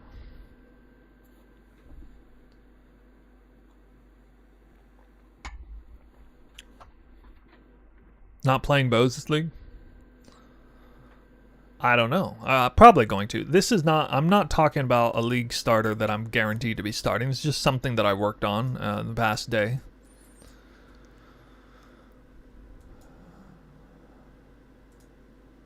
With this setup, it was very difficult to get capped reds. I actually couldn't quite get there. I mean, I can, but I'd have to sacrifice chaos res a bunch. So I just figured it would make it nice and pretty on this. I know that the uptime on these flasks and maps is very high, so it's, you know, whatever. It's close enough, and you can just get better gear than what I had here. But this is to represent a fairly early game league start with one mini chase item being the taming. Everything else is very cheap, at least normally. These items are all very cheap at league start. Not zero, but, you know, pretty cheap.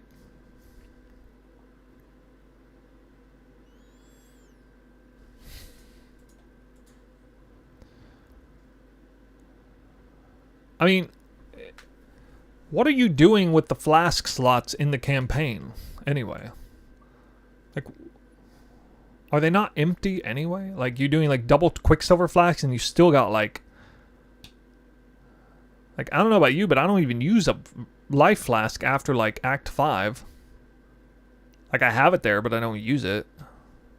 Because by that time I got a bunch of instant leech, life on hit stuff going on. Mana as well is usually covered at that point, so don't need mana flask either. To me, Explosive Concoction's a great league starter precisely because you have 2 or 3 flask slots that you're doing jack off with, right? Like, you're doing nothing with those slots. You got nothing going on with them. So you might as well just throw in Sapphire, Topaz, Ruby, just like whatever, and you don't even have to press them. It'd be one thing if the campaign started you off with 2 flask slots and then you had to progress through the campaign to open the slot, but you're gifted 5 immediately. So, I mean, they cost nothing on trade. If for some reason you can't find them, I think you're guaranteed one of these flasks at the end of Act 5. And, you know, what I'd probably do is you have a better chance of not dropping a Ruby, Topaz, or Sapphire flask multiple times in the first half of the campaign. Sure, you can go without getting a single one, so in actual SSF it could be a little annoying, but you're gifted one at the end of Act 5 in a quest, I know, and then I think you get another one at the end of Act 10 or 9 or something maybe, but or maybe not, I can't remember exactly, but yeah, we just buy them. Like, probably what would normally happen is I would find one in Act 3 or something, equip it, and then Act 5 I would get the quest one, and they'd be like, oh yeah, that's right, I should probably get that other one that I'm missing, and then go real quick on the market now. Go buy the other one for like 1 alch orb, and boom, you got all 3. Oh, they have a level requirement? What? No. Not when they have no mods.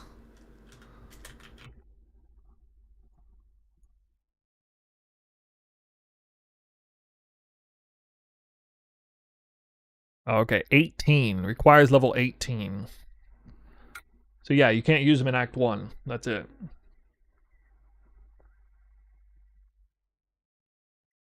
Where do I start for a new player? Are you a PoE 2 player who's looking at playing PoE 1 for the first time? You go around YouTube and you start searching around, and looking at all the different builds and look for something that looks interesting to you.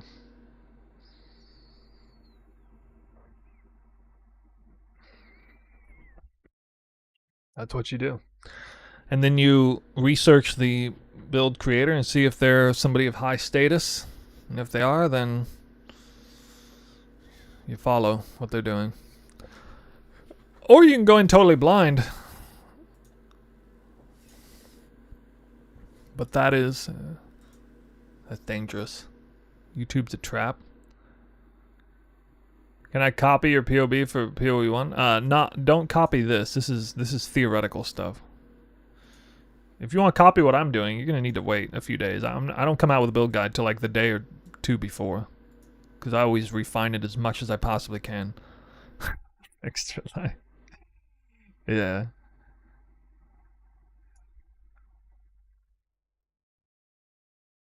All right, let's see if there's anything else. Here's another cool thing, like jewels, base jewels will be easy to get a lot of damage on. Crit strike multi with elemental skills. Very strong for this build because of the scaling off crit multi. Got some good crit spots down here. The tree is very friendly for this build. Very friendly. Got blind here. So what I like most of all is that I don't need to waste any points on poison chance. I'm just getting a lot of power that way. One of the reasons why the number is as high as it is. I didn't have to sacrifice points on that. You can see if I remove perfect agony, my damage gets cut by like 30%, by like 70% less damage. So that's how hard I've like spec'd into crit. And yeah, like, you don't need to look at this and think, oh, I need to go poisonous concoction, or I need to go explosive concoction for assassin. No, I mean, there's going to be a lot of elemental builds. What I want the takeaway to be for you guys is just understanding to what extent you can scale elemental damage with the assassin to infuse toxins and crit and all this stuff. And the new, that virtually all of you have not messed with, Perfect Agony, which was buffed massively, I think last league or the league before. And you know, we're seeing, like, with the assassin rework, we're basically seeing a perfect storm developing, whereby especially cast on crit spell, elemental spell, cast on crit elemental crit poison spell builds are better off than they've ever been in history because of all the different synergies that are at play, including things like base spell critical strike chance of spells is equal to that of your main hand weapon. That's not this build. This is not a cast on crit or spell poison build. This is a step below that. But, you know, this will likely get nerfed after next league, especially if Assassin is popular. And this might be the one and only time you get this much power to do an elemental poison crit build of any kind. You may never get power like this again available. So it's a good opportunity. That's one of the reasons why I'm leaning towards it and actually leaning away from elemental hit of spectrum more than combined with the fact that I ran it twice already. I know how powerful it is. I know it would make for a great league starter like usual, but you know, I don't want to run the same thing every single time necessarily. I still might run it. I reserve judgment on that, but they're going to keep messing with this stuff. I don't think I'm necessarily want to level or want to league start poison explosive concoction. It's a little bit vanilla, you could say, which is one of the reasons why I'm showcasing it, because it's just a great skill to showcase. It's so straightforward. Like, there's no funny business with a weapon craft or anything. You just get to see how straightforwardly crazy strong that elemental scaling can be with something like a concoction skill.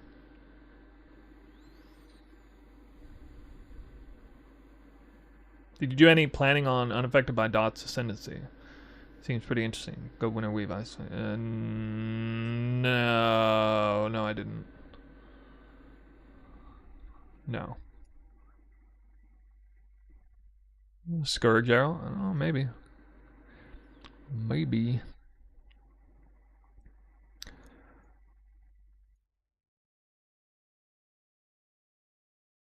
Yeah, so that is one potential build. Prior to the Assassin rework, I was working on Poison, Tornado Shot, Warden with Tinctures. I got this fairly fleshed out, I guess. But, yeah, this is a love letter to Poison Tornado Shot Pathfinder of Magic Find build before. Some of you who are real ones who were back in the day following the build then. I see that. I noticed this tincture got my attention here as a way to get out of using Pathfinder. Potentially. Grasping Nightshade Spore Bloom Tincture. Gives you Grasping Vines. Grasping Vines is a pretty interesting mechanic to have in your arsenal for a poison build. Really going to shut down those monsters' movement speed a lot with this.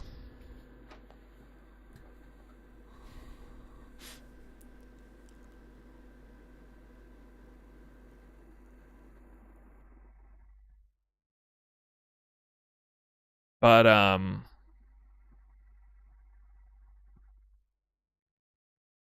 yeah, I guess actually yeah, I still need to work on it. The last thing I did jacked up the requirements and attributes, I guess. This is Zerfy's Heart build. Soul Eater can only go up to 45 stacks. I don't know if anybody's played with Zerfy's Heart, but Zerfy's Heart, Ming's Heart, Asena's Gentle Touch, Explode, Cosprey here again in play, but ironically, I was already working with it around this body armor when the Assassin rework happened. I realized how good it would be for the Assassin. Also, another reason why you might consider Poison Tornado Shot, especially, is Spine Hail is really good for this build. We didn't used to have it. Up to and including even the implicit physical damage is extra chaos, actually goated for this build. And the minions, you know, you scale damage all the same off the minions. So quite impressive there. Another thing that's cool about this setup is you also can use the micro distillery belt and get a third projectile out of Dying Sun, similar to the in-game version of the build last time. It's pretty easy to get that extra proj there. And between the crazy thing is, between 3 extra proj from the quiver and up to 3 extra proj from Dying Sun, actually made it so it made sense to not use Greater Multi. Except you need chains somewhere. Which is a little awkward. Also, another thing that's great about it is that, unlike last time, this is a cast on crit build, because again, Perfect Agony was buffed, so cast on crit Tornado Shot is super strong as well, because you get actual tornado into the build, and then all the goodies that come with that, you know, Frenzy, Mana Forge, Despair, cast in there, Sniper's Mark, be really good there. So I mean, this is a hellishly good quality of life 6-link to Tornado Shots, very similar to what you normally see, just chaos themed. You just gotta have Herald of Purity, which actually does scale a ton.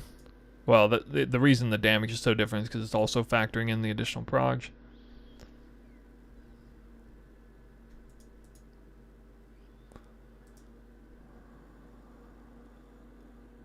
Val Haste, you use Val Haste to trigger Zerfy's Heart. The nice thing is I can actually test this. I can test this 100%. Because I already have most of the gear already on a test character. And I can just swap her over to Warden, because she was Pathfinder before. And then just retrofit this stuff.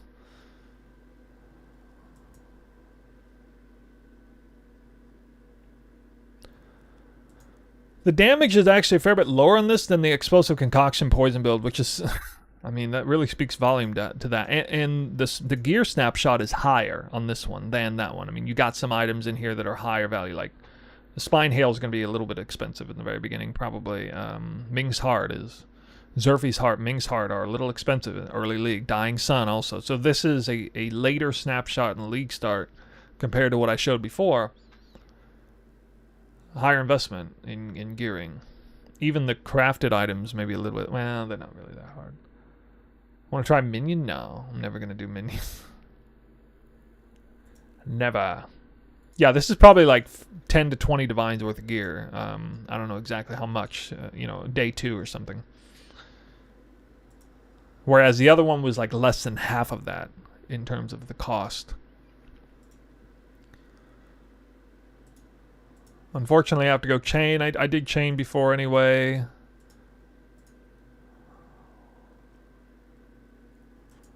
But, yeah, I mean, this still looks good. Here's the thing, though. I don't think this is going to be as good as Elemental of the Spectrum Warden. All things considered, one of the biggest reasons why is because, well, on virtually the same gear, that build does more damage than this, it appears. And while this build is tankier, in part because of Darkscorn itself, scaling off of Chaos Res. I mean, it actually has real Chaos Res. We'll throw that out there as well. And then it also has an Explode that Elemental of the Spectrum doesn't have.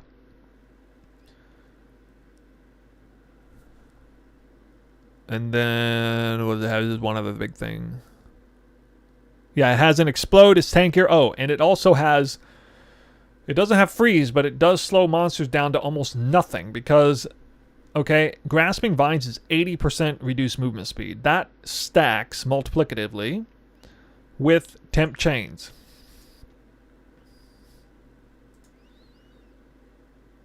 Which is on the Asynchronous Gentle Touch. Okay, that baseline Temp Chains is like an extra 15% or something. And then that stacks with Chill, which I think is in the build because of Zerfy's Heart. All damage... All chaos damage, chills, shocks, ignites. So we do have actual basic baseline chill. And so actually monsters' movement speed is about 10% of what it normally is. That's going to be pretty wild when you actually see that in maps.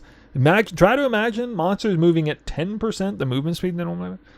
But they'll still have 100%, or not 100%. They'll have about 80% of the action speed. So, ranged monsters will still be dangerous. Which is probably why I should click this. Actually. I should probably just click Arrow Dancing. But I'm not scaling evasion enough, really. So, I don't know. The suppression nerf would hurt more for this build than it would for Elemental of the Spectrum. Because all the spellcasters and stuff would still get off their spells and hit you like normal. Almost like normal. Having played this build, League started it before. It would be pretty comfy, though. Oh, and another thing, huge thing it has for going forward is obviously Soul Eater. Okay, so in maps, you actually have a very reliable form of Soul Eater through Zerfy's Heart. And that's not depicted on... Alright. Sushi, are you watching this? I just put Soul Eater stacks in here. Alright. 3, 2, 1. Rip me a new one for putting Soul Eater stacks in my POB. There you go. From 13 to 20 million DPS. When you actually have Soul Eater stacks. Which you would have 45 Soul Eater stacks more often than not.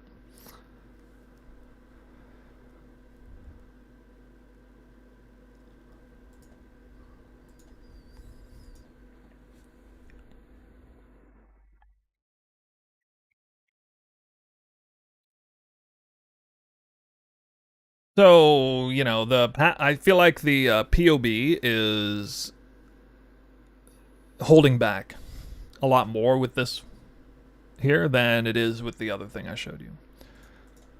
So for those of you in Twitch, I'll go ahead and just give this to you. Again, this is before seeing the Assassin rework. This is the build that I was most likely going to League start. As I was working on it, a few days ago, before all that. Now it is not. Not the most likely thing. This is probably number 3 on the list. 3 or 4.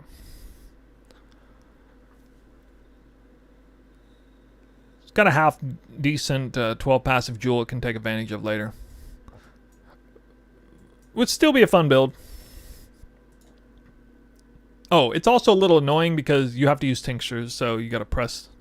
You gotta press Xerfes, you gotta press Val Haste as well as tinctures. You gotta keep them active in terms of timing and stuff. So a lot of people will not actually enjoy the playability of the build because it's a little annoying with like, not pianoing, but actually like making sure you use those things at proper timing. Yeah, this would be Poisonous Concoction into Poison 20-hour shot. Yeah. I don't have the leveling version of this. I think I pulled it out. Or, I don't know. Maybe I do.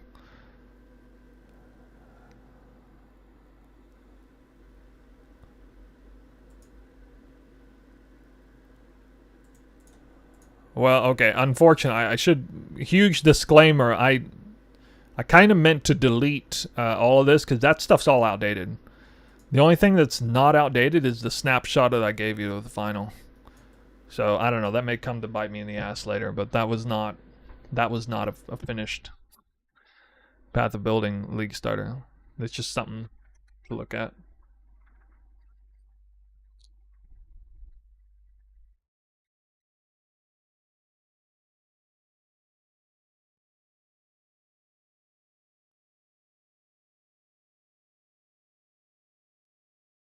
Oh, one more thing about Poisonous, another reason why this is really cool. Another reason why I wanted to go potentially Poison Tornado Shot is because you're going to have 100% shock stacks here. Even though you're not doing any lightning damage and you're actually hitting for very weak.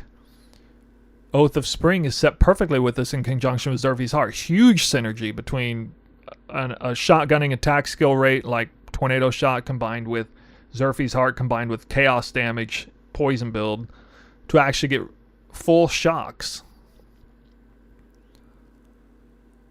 Look at this. All you have to do is hit the minimum 5% threshold. Pinnacle is 7%. So you have 7% pinnacle hit shock rates. That means every single arrow is going to shock. And keep in mind, your crits don't do extra damage. So it's not even a matter of critting or whatever. You have 100% crit chance, or 99.38 crit chance, and they're not doing extra damage. So that means every single arrow will shock, and you'll get it registered off of probably both of these, actually. Let me see what Frenzy, if Frenzy also does enough. Frenzy might not do enough, but it doesn't really matter if it doesn't.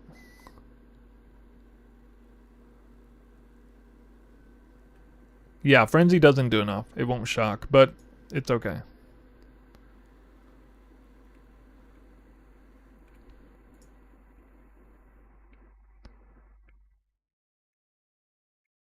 Yeah, this League starter is way more advanced than what I showed with Explosive Concoction Assassin. Even though that one was more new and fresh, that would be much easier to execute.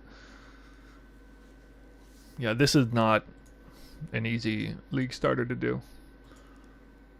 But some of you would find it extremely fun and fulfilling, and we've already seen this build in action for the most part like 3 years ago. When I was at the height of my powers, shall we say. So I finally revisited it, and I think it goes well.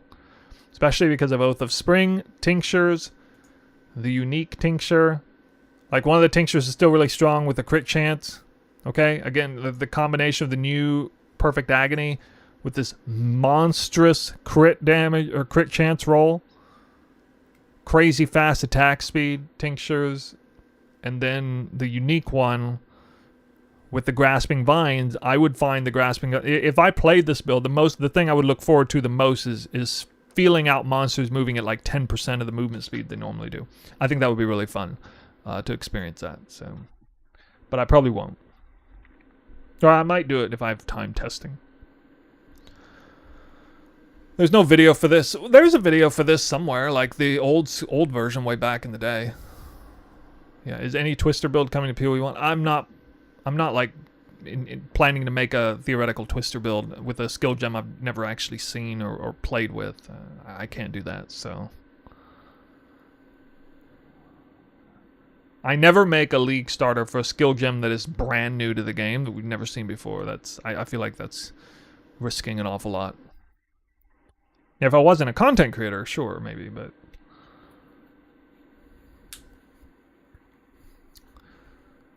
Now, the build that I'm most excited about potentially playing is...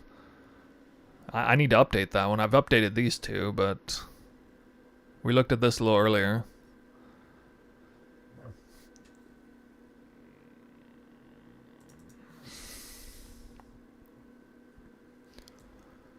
Probably going to throw all this in the trash up here and then do other things with it. Like go crit, you know. Even now, it shows perfect agony being boosted. I have a feeling that some kind of cast on crit, poison detonate dead, or maybe not even detonate dead, but some spell gem is going to be crazy strong because I can get up to 3% flat crit. Actually, I should look at a spell. What spell gem has garbage flat crit? Are there any spell gems? Are there any hard-hitting spell gems that have like 0% crit to start?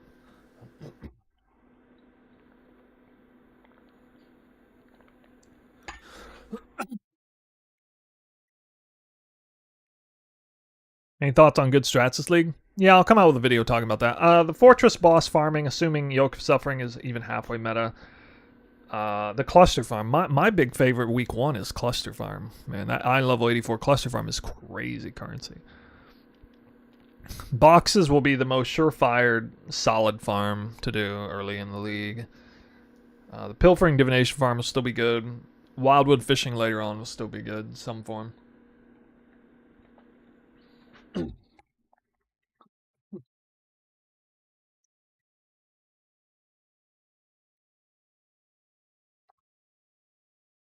I hate how Mystical Infusion is gated behind this freaking thing, which is like so bad.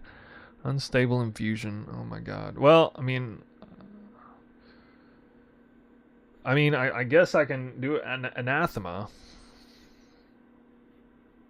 Can't do Anathema with Cosprey anyway. It just seems so stupid.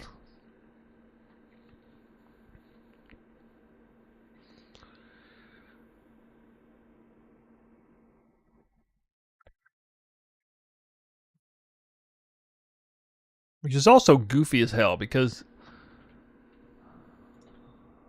I guess that frees up a suffix? But I would be using... I can't remember how I crafted this bow. There was a way to craft it. I can't remember. What?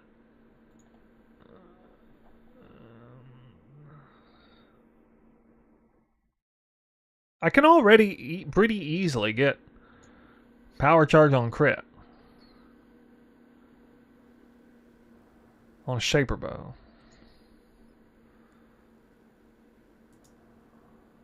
Socket is gems chain 1 additional time.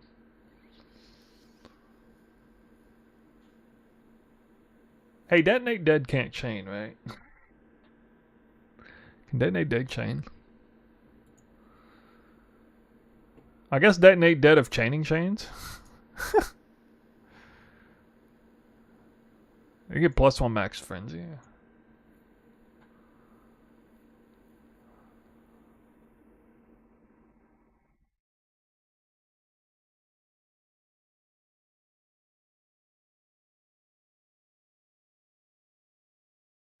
Damage over time multi is garbage.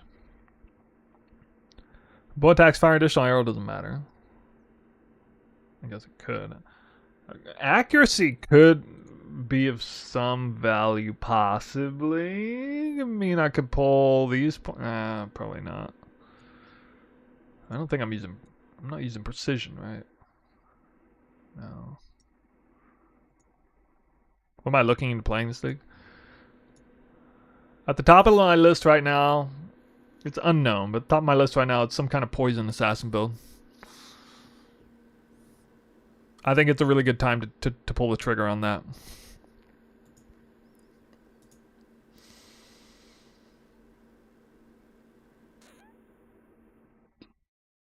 I hate how all the suffixes are garbage. They're all garbage. Is there like an essence I can use, maybe? Wait, I didn't actually check the chosen mods.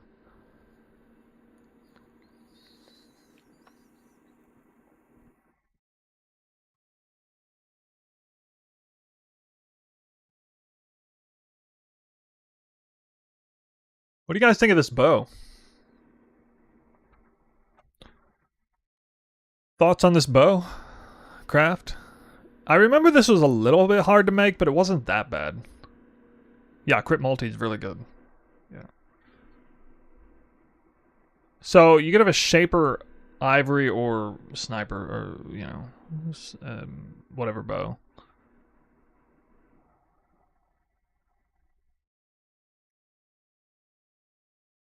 Venom Gyre, I mean, sounds good, but I don't have any experience with claw builds, actually. And for whatever reason, I've still never been that enthusiastic about making claw build. Recom? I feel like you can just make this with Reforged Crit.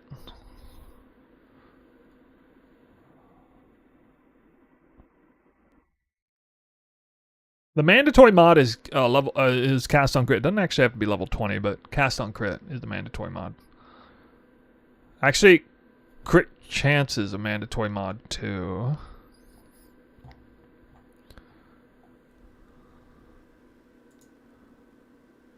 There is this, but it's not as good. I would not want this. Probably, actually. Yeah, I would not killed recently.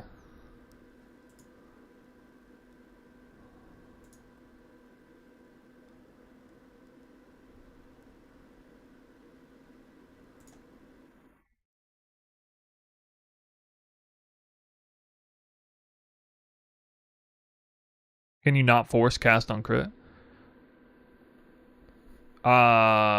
Prefix only.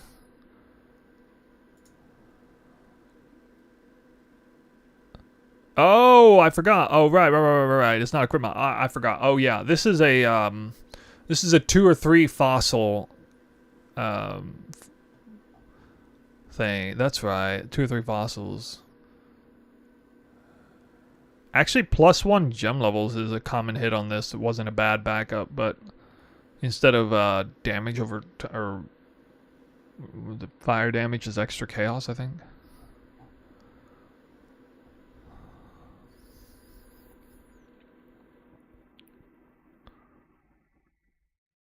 Yeah, it has a gem tag, so you got a gem fossil it.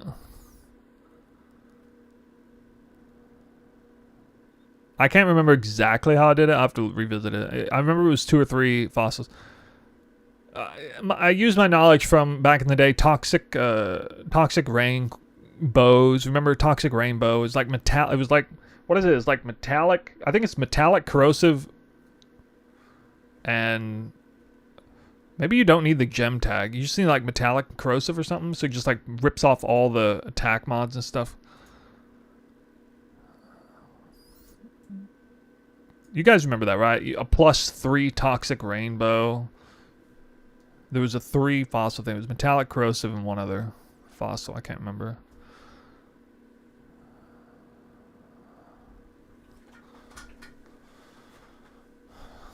Yeah, I think that's right. It's not. It'll take a few divines to craft that. It won't be that bad though, because using cannot roll up to, or can roll up to three crafted mods. That makes it not terribly expensive.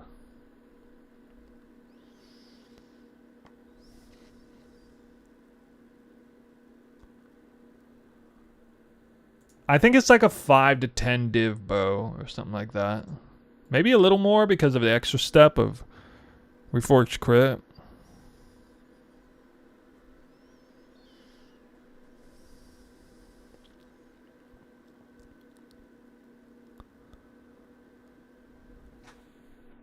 You don't actually need you wouldn't need the crit multi power charge crit thing though, because You just need to hit flat crit. Because if I did this, I mean, I would almost 100% go unstable infusion. Anyway, and then... Actually, you know what? I kind of like that. That's why I used Warlord's Mark to get endurance charge. And then I was still able to use... I'd still be able to get frenzy charges through Mark Mastery unless I don't know. The skill gem setup is going to be wild with this though, because I'm not using like this is outdated stuff. I don't even know why I have that on there.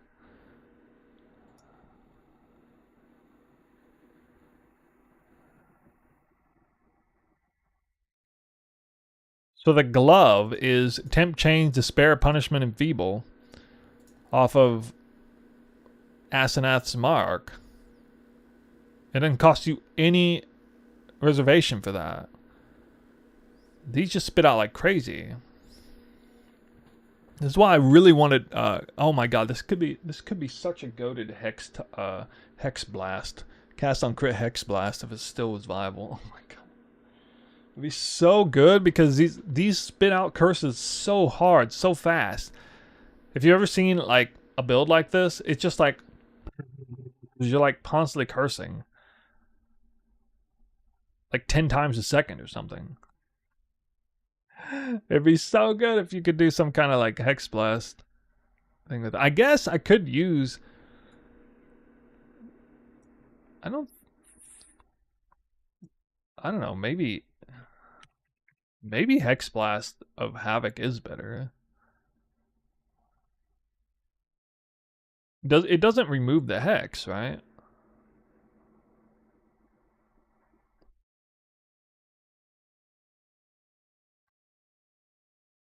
I don't see how it's gonna be better than Detonate Dead of Chaining.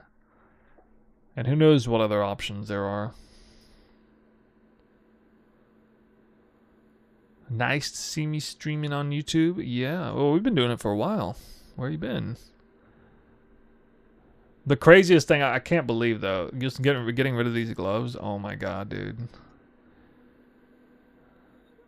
The poison damage is going to be so nuts on this build in the end. It's going to be freaking nutty. I can do Anathema too, because that's 4 curses plus Warlord's Mark. It's going to be easy. Because I have Infused plus 1 max charge here anyway. I have 5 power charges. On this version of the build, I had to freaking anoint Overcharge to pull that off. I won't even have to do that, actually. Alright, so in a way, I mean, with Anathema especially, this will look very strong with Unstable Infusion, because that'll give me... This is going to save me an anoint.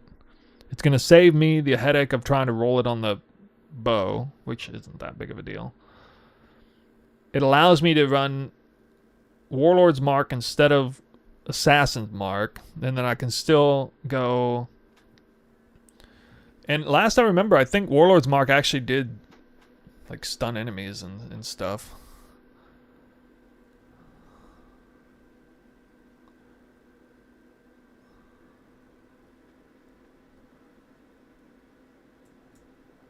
Won't need any of this. Yeah, I gotta work on that. This is my project for the next few days.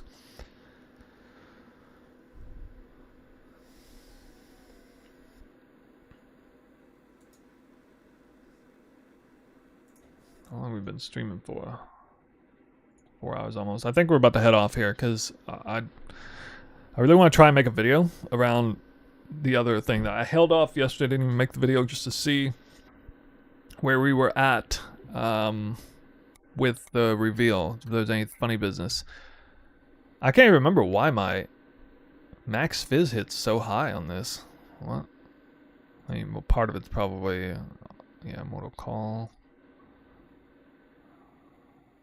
This build was impressively tanky, I remember. I can't remember why. Oh, I was using Alessia's on here. Nice. Yeah, Alessia's will be really good for this build too. A lot of damage.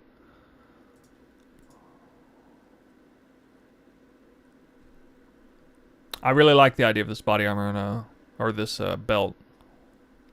League start poison build should be very cheap. Very cheap, powerful option there. Movement speed too. 12% movement speed on a boot. Oh.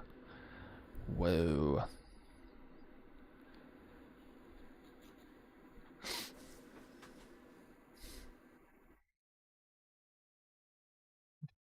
Then go the taming instead of the maybe.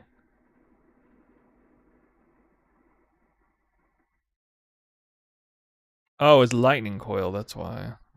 Yeah. Oh yeah, this was it's kind of a tanky build version. Yeah. Asynchronous mark sucks for defense though.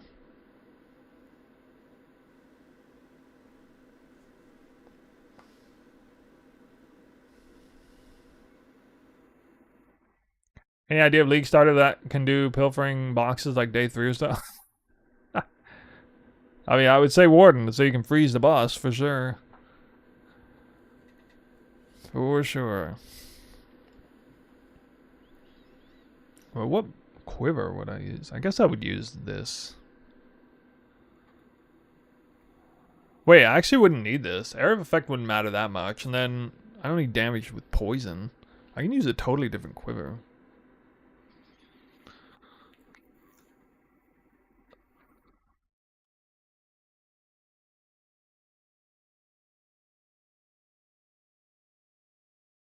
Series promise. Series promise. I forgot about this.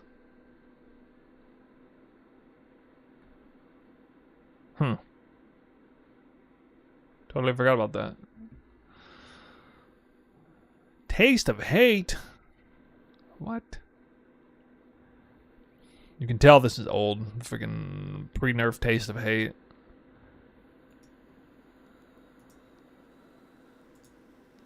Are these cheap in the game? Grand Spectrums?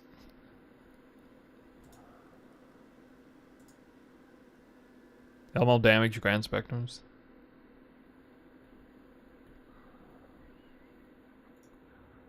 I'll probably do some hybrid thing with ailment avoidance, actually.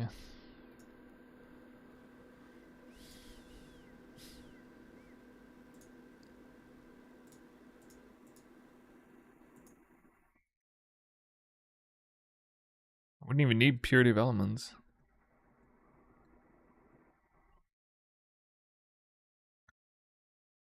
Next note, I wanted to ask if League starting a Wander build would be viable now. Yeah, I think it would be very viable.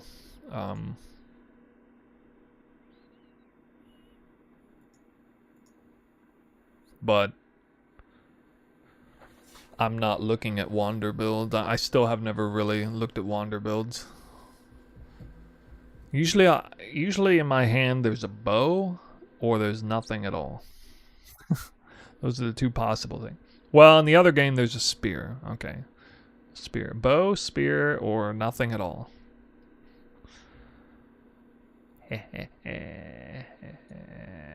Alright. Black screen, you guys. I'm gonna figure out somebody to raid.